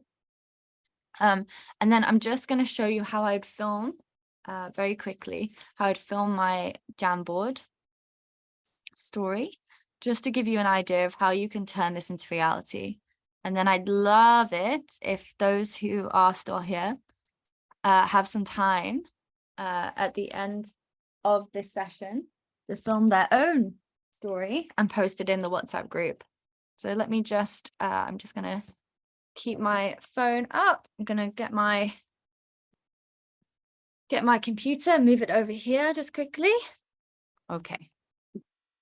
Okay, so to start with, what I would do is I'd select my camera. I'm going to get my camera up here. I'm going to go into video. And what I'm going to do is I'm going to go into my settings. On my settings, I'm going to make sure that I've got full HD on. I actually have 4K. If you have 4K option, I would put that on. But I'm going to do full HD at the moment. I'm going to check that everything looks good. I don't need anything else on my settings. Everything else is absolutely fine. And then I'm going to start to film my actual piece. As I mentioned, the first thing you film is your pieces to camera, okay? So the first thing I've said is sick of the doom and gloom. Ever wondered what you can do about it? So I'm going to film myself doing that. Again, I'm going to try and play around with as much movement as possible. I am going to eventually film this with a piece of paper over my head, but because I haven't got that, I'm going to film with this Extinction Rebellion book instead. Okay, so I'm going to film myself going, let me take this backdrop, come out from here. Sick of the doom and gloom? Want to know what to do about it? Here's 3 ways that you can change the climate. Okay, so I jumped to the second board there. So here's 3 ways you can actually make a change to our climate. And then in the next scene, post, I want to be sat in kind of a different environment so that the way that I'm presenting is something a little bit dynamic, something a bit different. I'm trying to move around as much as I can as well, making sure that I've got headspace above my head as well, and keeping my hand out straight. What I've got in my house are some really nice plants here. So for this next one, I might want to have some plants in the background and play around with that. But I am also very conscious that I've got quite a lot of bad lighting in my house. So I'm going to think about that as I'm moving around. So again, thinking about the sound, like you see the lighting is really terrible here. Thinking about the light and the sound is really, really important. Playing around with different areas wherever you are to kind of make sure that your lighting and your sound is fantastic. So I'm going to choose that. Okay. I've got my little plants that I wanted to get in the background. So I'm going to try and make this as part of my visual, maybe put it on here. I'm going to go back to my camera. I'm filming everything in the same vertical so that it all makes sense and I can post it all on TikTok because that's where I want to post. The next thing I'm saying is post, find a trending hashtag on your topic and keep using social media as tools to raise awareness. So I'm going to say that now. So again, coming out from the chest because I think that's a cool dynamic. Post. Find a trending hashtag on social media and use it. Get onto that trend and keep posting on your topic. Okay. I didn't manage to get the plant in that, but that's absolutely fine. And then the next one, join global movement groups.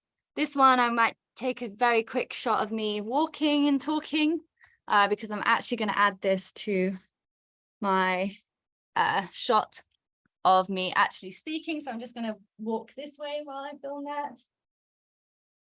Join global movement groups like Greenpeace and join their petitions so that you have a body of people supporting you and helping you film and make content on the climate movement. Okay.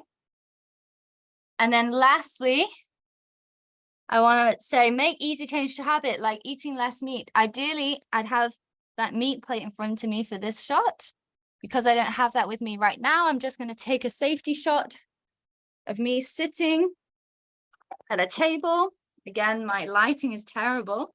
So what I'm going to do is actually do it this way. And I'm going to sit at the table.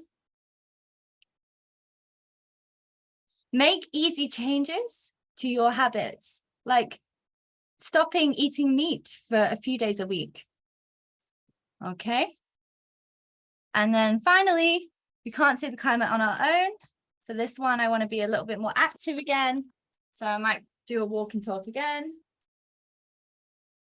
We can't save the climate on our own. We have to work together to get big corporations to stop ruining our environment. Okay. So I've recorded all of those bits to camera. And as I've done that, I've been walking, I've been moving around, and I filmed all of that just in my living room. Okay. I filmed it in less than 5 minutes. And because I've captured all those pieces, what I'll do is I'll then take the B-roll shots, the visual representations of what I'm talking about, like the newspaper, the screen recording that I spoke about. I'll take a shot of me pushing away the meat, and then I'll add that all into my editing app and edit it down to a 30-second to 1 minute piece that I could probably publish within the next hour if I'm quick enough. So creating content doesn't have to be time consuming. It doesn't have to be long, but that kind of content will continue to perform year on year. And the benefit of doing those kinds of explainers where you're saying like, here's 3 ways you can change the world, here's 3 ways that you can do this, is that they're evergreen content. People can keep coming back to that content and keep engaging with it because it's still going to be relevant in years to come. So just be aware that when you're creating content like that, you think about these things in terms of what longevity does your video have? And that can really, really help. So I've just created that. I'll edit it down and I'll send an example of that in the WhatsApp group. If you have time today, it would be amazing to see your versions of that as well. Great. Just quickly jumping back. Okay, why shorts? So shorts are really interesting, as I mentioned, because every single platform is investing time in it. And TikTok was the first one to really do it and launch on those platforms. And since then, we've kind of expanded out into Instagram Reels, Facebook Reels. YouTube have now made a shorts platform, which is really, really popular. And even Snapchat have now got a shorts platform called Spotlight. All of these apps, all of these really famous social media apps are all looking for you to create very short videos from 30 seconds to 1 minute, okay? Those videos will be pushed by the social media companies further and further into the bigger audiences internationally. So short content platforms are highly competitive, and platforms are trying everything to stand out in those fields. YouTube Shorts, for example, are giving you advice and support on how to kind of best serve their algorithm. Snapchat were actually offering lots of money for people who went viral on Snapchat. Lots and lots of different ways that each platform are trying to reward you for making these kinds of content.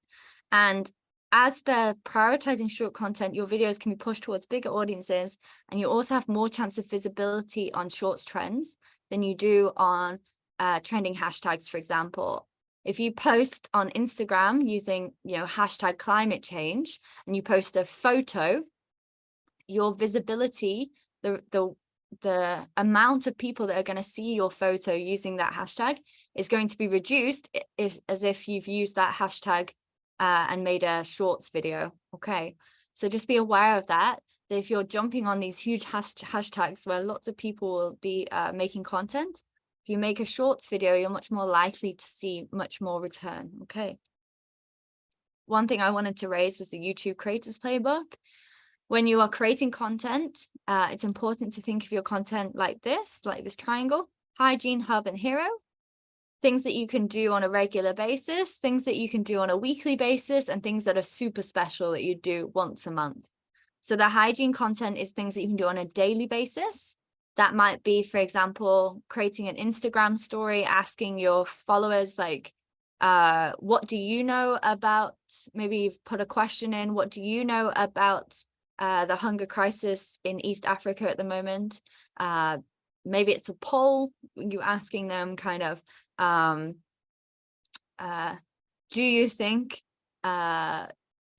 there should be more African representation at COP27? Yes or no, for example. These kinds of things can engage people on a daily basis and can help grow your content. Hub might be your weekly video. Perhaps you're not able to post every single day. Perhaps doing a video once a week is attainable for you and something that you could do. And maybe each week you pick a news topic that's ongoing, or you stick to your brand identity and pick something that you're particularly passionate about and present it in a new way each week. So for example, if that's the drought in Kenya, let's say, each week you're presenting a different side of the drought. For example, you might be focusing one week on how the drought is causing hunger.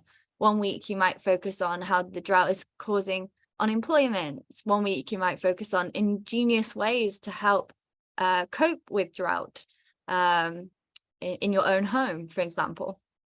One week you might focus on how to get policymakers to see the issues with the drought in Kenya, for example. All these little content ideas you can do around that one topic.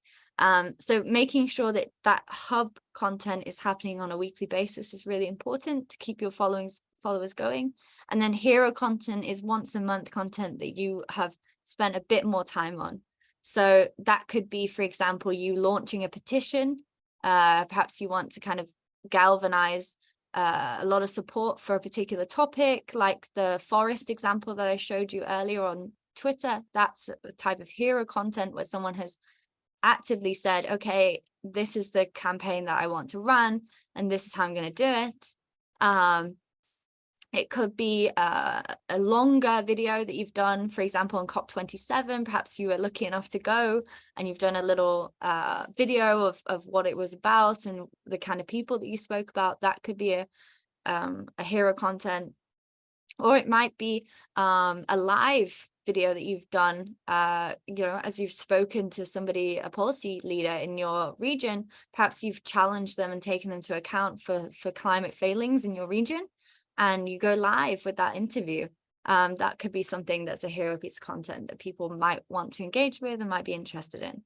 So thinking about your content in this kind of triangle is really important to help you make sure that your content is growing as well. So how do you make a splash on social media amongst all the noise? First, we need to know what the algorithms are prioritizing right now and what is going viral. I'm going to skip this break just quickly because we've only got a little bit more time left. Social engagement. Okay, so formatting your video, as I've said, Facebook and Instagram, reels. You need an engaging, emotive opening, pose a question for comments at the end, and ask for additional engagement in the stories as well. Use those stories for your polls, your questions, etc. YouTube needs to be highly searchable and can have a longer intro. So you don't need to make it so captivating at the beginning, but it does need to be highly searchable. And by that, I mean not using really local specific terms for things. So if you're doing a video, for example, and you're posting on YouTube and your video is about deforestation in Uganda, the example that forest that I was talking about earlier, if you use the name of the forest in your title of your video, that might reduce the amount of people that come across your video because it's unlikely that people will actually be searching for that specific forest. Whereas if you said deforestation, that might be a more searchable term that more people are actually searching for, and your video might come up more often. So think about the kind of terms that people might be searching for and put that in your title of your video on YouTube, because that's how you get views on YouTube, is actually making sure that you've optimized for that search bar. And then finally, TikTok and Snapchat, quite similar in terms of what they require. They both need to have a quick, engaging start that suggests suspense. Okay, so by suspense, I mean teasing a little bit of what you're going to be talking about. You have to make sure that when you're doing that, you actually deliver on what you're talking about. You can't say, I'm going to show you the one biggest solution to climate change. I'm going to solve climate change in this video, because you're not going to solve climate change in the video. You're going to perhaps present different ways that people can take action against climate change, but you're not going to present them the solution to the problem. It's such a huge problem. You're not going to be able to break that down in a minute. So that's really, really important that at the beginning, you want to create some suspense and a reason for them to keep watching, but you're not over promising. You're not promising them something that you're not going to get. And TikTok really rewards conversational tone. So if you don't need to be as formal on TikTok as you might be, for example, on LinkedIn or Twitter, TikTok responds to something that feels a little bit more like a conversation. So the more you can kind of make it feel like you're talking to people directly through the camera, the better for TikTok. It will feel a lot more native if you're not performing on TikTok. Okay. Making a noise on Twitter. I know this is something that a lot of people are passionate about, and something that is really, really important for the regions that you're in, because Twitter is a space that politicians, it's a space that policymakers are on. And making a noise on Twitter is still very, very important, and something that is actually very print focused still. It's one of the only platforms that I would actually advise sticking to print on. So one, reinvent already trending topics.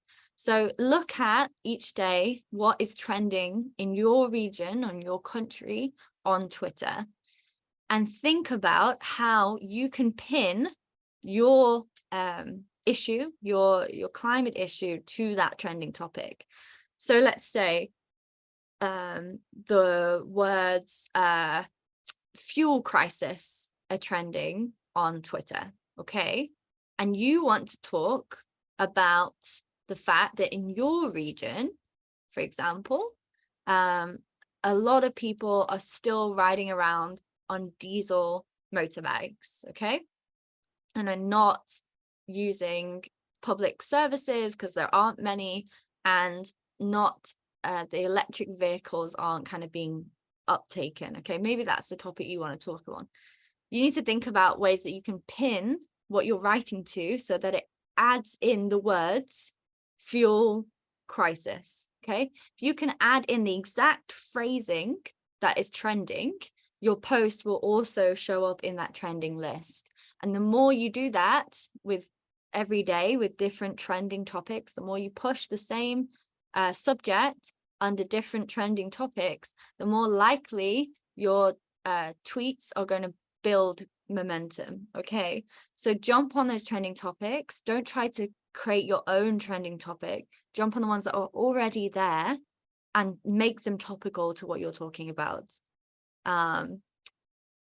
It's really unusual for me to say this, but a lot of people who are trying to launch their own video games are actually really good at this. They go, oh, that's, the food crisis is an issue, but here's my game to kind of lighten up your mood. It's not the best example in the world, but be aware that that's something that they are particularly good at, and it might be a good best practice example for you to look at. Always make sure that you're using the exact phrasing that is trending in the text of your tweet.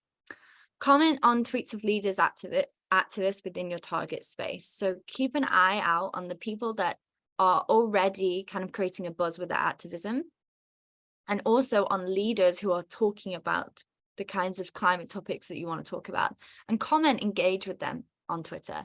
You don't have to say much, just make them aware that you are around their profile, that you are engaging with their content, and try and start a conversation with them as much as possible. Don't necessarily just spam them with lots and lots of the same comment. Kind of make a reasoned comment to them based on what they said, and try to make them aware of your presence. The more that they are likely to follow you, the more, again, your content will be pushed towards them. If they start liking your tweets will be pushed towards their audience. So be aware of that. Impact lists are really important. For every single story that I used to do, Scene doesn't publish very much on Twitter, but I used to work for an investigative journalism outfit, and all that we did was post on Twitter with all of our investigations. And the most important thing was to get policymakers to see our investigations. So one of my tasks as an investigative journalist was to go on Twitter and make sure that the right people who could enact change based on the investigation that we've done saw our tweets. And I got, for example, leading politicians like Jeremy Corbyn, who was the opposition leader at the time in the UK, to see our tweet and retweet it, and it went to millions of his followers. So make an impact list. So before you post anything on Twitter, particularly if you're posting something that's going to be hero content that you've thought about for a long time, like that tree campaign that I showed you, the deforestation campaign, right? Make a list of the people that you want to see your tweet, the policymakers, the change makers, the ones that under reasonable push could see your tweet and could actually make a change in the area that you want them to. I'm talking about local leaders. I'm talking about like political leaders in your country. I'm talking about people who are leading NGO efforts within your country. You can even push that out to businesses and company owners who might also be able to make a change. Write their Twitter details in this impact list, okay? And what you want to do there is craft a short message on why what your tweet is about and why they might be interested in it.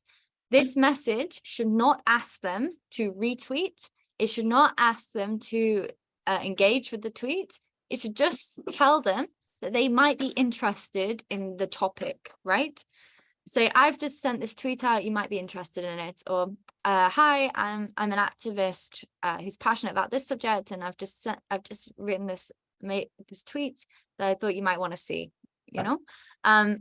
Putting those in those people's DMs, and then also, you know, spending time commenting on their work will also make your visibility higher for their audience, and also for them to kind of respond to you.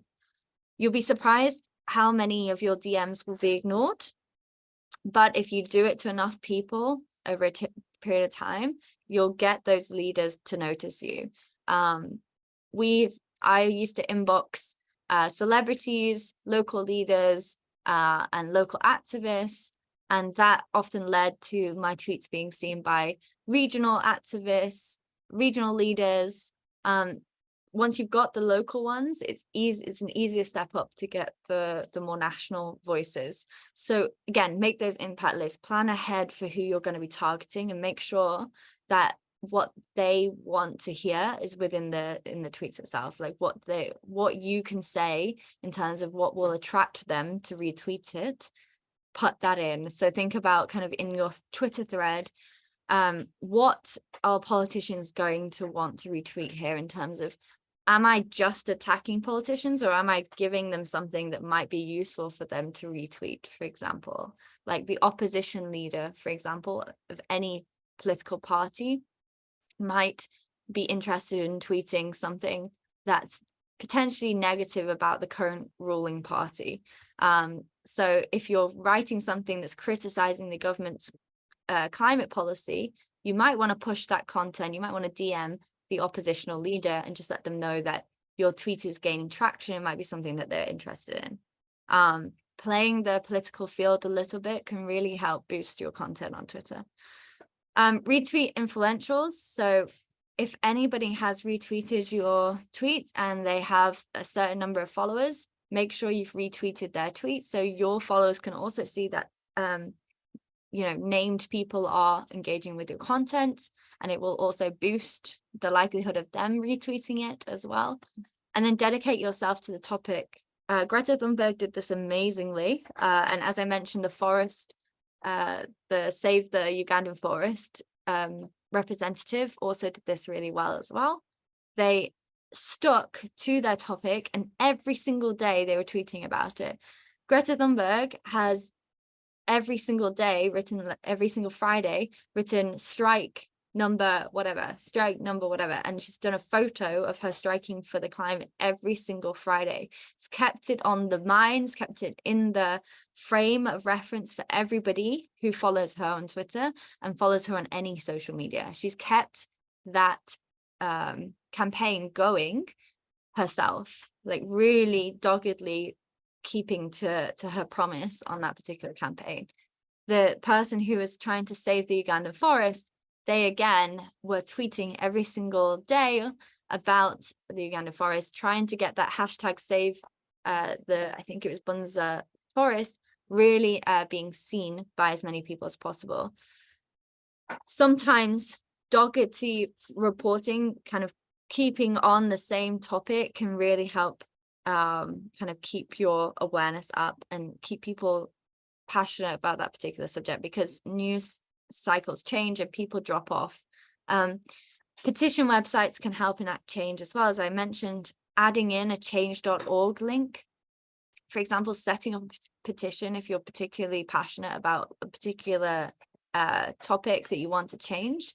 For example, if your local beach is full of rubbish, perhaps you live on in a coastal area, and the local beach is full of rubbish that seems to come from America. Take photos of that, put it on a petition about cleaning up the beach and stopping Western powers from dumping their rubbish in foreign countries, and get that going on Twitter. The more people that are physically signing their name on that petition and writing in comments, the more you can go to policy leaders and say, look, people care about this. This is actual proof that people are actually really engaged on this topic, and you need to listen to me. These are your voters who are actually speaking out. The more you can actually physically show them that proof, the more reason they have to listen to you. So petition websites can be super, super useful, and change.org is one that's really easy to set up.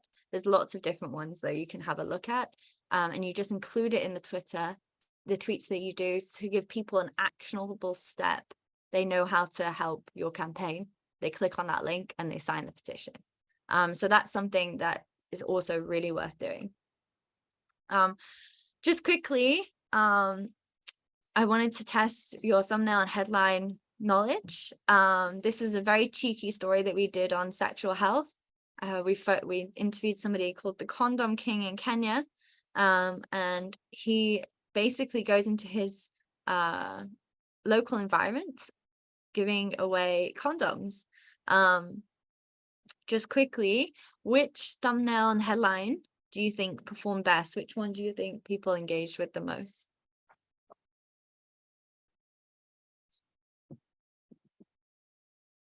I think it's the first one. The first one. Let's have a look. Yes, you're right. The reason the first one performed better is for two reasons. One, the visual is more engaging. So here we've got a really shocked expression. People like to see kind of facial expressions in the footage. Whereas this one isn't as engaging in terms of the facial expression. And two, the actual text here is really, really interesting. So unlike this one where we've got a statistic in about 38 million people have this virus, this one creates suspense. It creates shock. Why he has 7,200 condoms in his car. That's a very surprising number of condoms to have in your car. But it also gives you an idea of what they might be talking about. It doesn't kind of keep it so vague. The virus one is really quite vague. You have no idea what that might be. And it doesn't quite relate to the visual that you're seeing. Whereas in here, they're in a car. You can see that he's got a really interesting outfit on. And you've mentioned that he has condoms, which keeps it on topic. Guess what he gives away for free? It's again very, very vague, has no contextual reference to what he's wearing. So it's really, really difficult for people to kind of engage with that. So when you're taking photographs for social media posting, or if you're taking photographs for your video as your thumbnail, think about these things, about emotions that people connect with, facial expressions. And two, if you're adding text to that photo or to the thumbnail that you're posting the video, make sure that you're adding something that, one, kind of breaks down a little bit of what you're going to be talking about, but not giving everything away. And two, kind of creating that suspense element to it. Talking about something that's surprising or something that people don't know about. That's something that will help you kind of get engagement. So just on that, making sure that when you're writing in text, if it's in print or text for your video, make sure that you're writing in with that emotional response in your head. So make sure that you're writing text that speaks to that emotion. You know, this inspiring person in my community is turning urine into bricks. Strange, I know. You know, write in those kind of comments, write in those kind of that kind of language to indicate what kind of emotion this story is going to invoke. Engagement strategies, so clear, searchable, engaging headlines, which we talked about, eye-catching thumbnails, which we've talked about, and multiple formats. So making sure that you're not only just focusing on that very short 1-minute content. That's something that you should focus on to boost your audience, but you're also offering them, you know, print versions on Twitter, for example, and any posts on your stories, for example, polls and things like that, to keep them kind of engaging with you and keep them talking to you. So don't just rely on the one form of content the whole time. Hashtags. So we've spoken about how to jump on trending hashtags, but make sure that when you're jumping on the hashtags, you're using a mixture of big and medium. So don't just use massive hashtags. Climate change, for example, humongous hashtag. There's like a billion people posting with that hashtag every single day. And if you just only add that hashtag to your posts, you are going to join that billion people, and all of your content might be lost in the swamp of that content. So you might be lucky and people might engage with it, and you might go to the top of that billion hashtag, which would be amazing. But make sure as a backup plan, you've got some medium followed hashtags as well in there. So maybe you've got more local specific ones that you want to add in there, just to kind of give a chance for your content to be more engaged with. Okay, and then impact lists we've spoken about. It's not just for Twitter. You might want to also make impact lists that are appropriate for other platforms like Instagram and Facebook as well. So look for Facebook groups, for example, that talk about the kinds of topics that you're going to be talking about. So let's say that you are doing a story on, you're talking about drought in Kenya, going back to that example, and you found some other groups, some activist groups that are also talking about drought in Kenya. You might want to post your content in those groups, show them that you're also kind of raising awareness of this issue, and they'll engage with that content and also might share it to their friends and their followers. So sharing it in groups as well can be something that's really, really useful and will really help boost your content. Sharing it to influencers as well, really other influencers, for example, who might care about the environment but might not post about it as much as you do, again, can help boost your content, especially on Instagram, where influencers have a little bit more power than potentially policymakers do on Twitter. Policymakers are predominantly on Twitter, whereas influencers who might be able to get you more public support are on Instagram and something to target. When you are writing that engagement request, as I mentioned, try not to make it a begging request. You don't want to ask people to share your content. You don't use the exact same language either for each message, because it will look like a bot. So use a personal address. So you might say, hi, let's say, hi, Kenyatta, for example. Don't push, this is my piece on the drought in Kenya. You might be interested in this. Here you go. Don't push the need for them to share it. A phrase that we often use is this: after seeing you speak on this topic recently, I thought this might be of interest to you. So it shows that you've invested time into their content, also gives them a reason to kind of invest time in yours. So this kind of phrasing can really, really help get the likelihood of your content being shared. I'm not saying it's foolproof. You will get people ignoring your requests, but it is something, a trial and error method that you have to do to kind of raise the impact of your work. Another thing to do is engage people in the comment section. So fuel your comment sections with engaging questions, like hashtag our stories, our former name used to do. So on our gun violence pieces, for example, we used to say, have you faced gun violence in your life? And you can see lots of people engaged with that. Sure haven't been shot, but I've had one pulled on me a few times.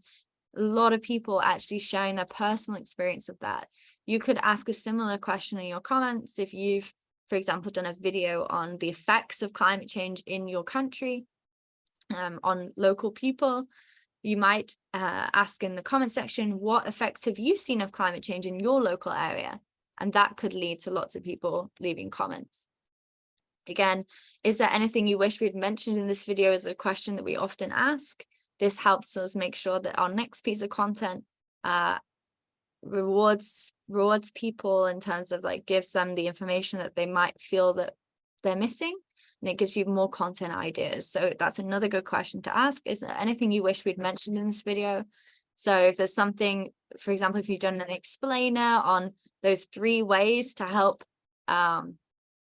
fight climate change yourself, if you in the comment section have said, is there anything you wish you feel we missed in this video? Is there anything you feel I've missed in this video? Is there any other tips that you might know about? Put that in the comment section, and they might respond with lots of other ways that could then lead to a follow-up piece of content.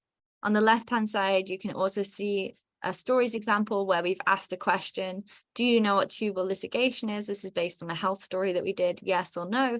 And that again helps us understand our audience understanding. So you might ask a question like, do you know what climate change is?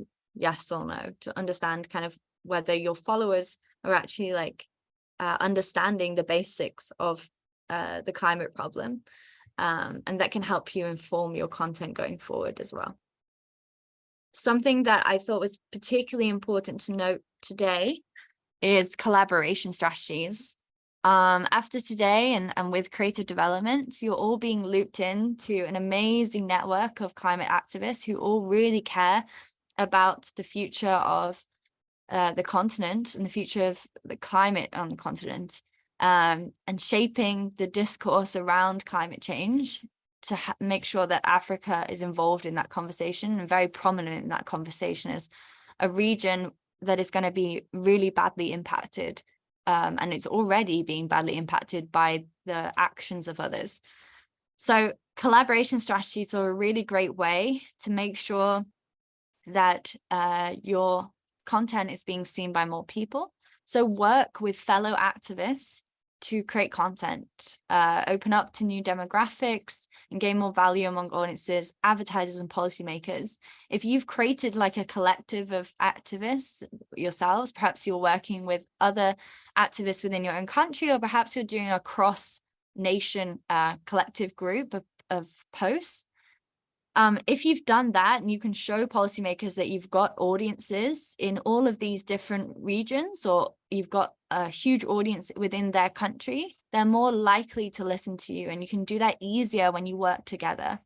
EcoTalk is a really fantastic example of this. A bunch of American leading eco influencers, active climate activists who had gone fairly viral with their own content themselves, decided that they were going to make more impact if they grouped together. And they created this account called EcoTalk. If you've not seen it, check it out on TikTok. And they've called themselves the EcoTalk Collective. They've made a website where they've written the future of education activism, and they've written out, they've also included kind of their TikTok accounts here as well. It's worked so well that they've had a TED Talk, and it's really, really interesting to explore, something that you should totally make yourselves aware of, something that's really interesting and a really good example of working together to kind of make an impact and to make policy leaders listen. So think about actively using this network in the WhatsApp group and the network, the wider network that Crtve Development are providing you to kind of work together to make an impact globally. It's really unique to be able to connect so closely with people who share very similar passions to yours and want to change the world in the same way as you. And hopefully you can make some amazing content together to really kind of shine a light on the issues that you want to shine a light on. So I'd really pay attention to collectives like EcoTalk as a really great example of what you can do when you work together. Okay, quickly, nearly finished now. Thank you so much for listening for so long. 1 second. Okay. Lastly, I just want to say people want to talk about climate, they just need the tools to. So as activists, one big thing you can offer on your content is actually teaching others how to communicate on environmental issues. So the reason I set that task today, that activity that we did, was because it's a really good example of one way that you can actually educate people on how to communicate to others on environmental issues. We found this when we did our climate series called First Person. We found that the tools that we provided people actually led to them speaking to their peers about the stories that we'd created. With every single piece of content that we made for that series, we accompanied it with a lens, like the one I've got on my head, that was related to the climate issue that we were talking about. So you can see on this visual here, it's a rhino, to link in with a story that we were talking about rhino poaching happening and the extinction of rhinos. So providing these tools of augmented reality helped our audiences use those tools to talk about the issue that we had presented to them and raise awareness amongst their peers. And I'm just going to show you a quick video now that breaks down what I'm talking about here. How do you get people to care about our planet? Don't just watch, play. I think I died. Before we die. It's a great process. So Don't just engage, experience. yeah, I'm gonna try this prosthetic arm thing too.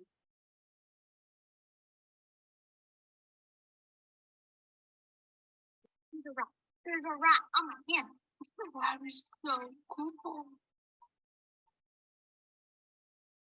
I'm a rat.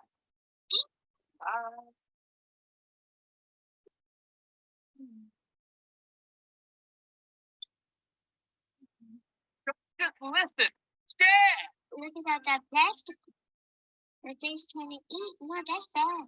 Help the earth and don't dump garbage. We need to save these turtles. This is what the world looks like right now. Would you please tell all your friends that lions are becoming extinct from poachers wanting to get their horns? In first person, our environmental show shot with. So you can see that at the very end there that people were using the lenses, the augmented reality that we provided to basically demonstrate some of the topics that we talked about to their peers, to their family, to their friends. I'm not saying that you need to make augmented reality lenses like this one, but when you're creating your content, when you're posting on social media, think about ways that you can help other people communicate the climate issue. That's something that people are looking for. They're looking for tools to do that. And if you can provide them with advice and tools to do just that, you're entering into a space that nobody else is kind of exploiting, nobody else is doing. So give people practical tools to talk about the climate, and that will increase, again, the kind of awareness and the communication that's happening on the continent around those subjects. Get people to connect. Okay, thank you so much for listening to me. I know I've just hit time. If there's any questions at all on any of the stuff that we went through today, you can email me. I'll drop my email here, but I'll also put it in the WhatsApp group. And I'm also super happy to kind of converse with you on anything you want to ask me over the next few weeks, especially leading up to COP27, which I know a lot of you might be creating on. And yeah, thanks so much for paying attention. And if you do fancy making that quick explainer video later and you have time, I'd love to kind of see what kind of videos you create using that. I'll post my finished one in a couple of minutes, just to showcase what it can look like. All right, thank you so much. And thank you so much for listening.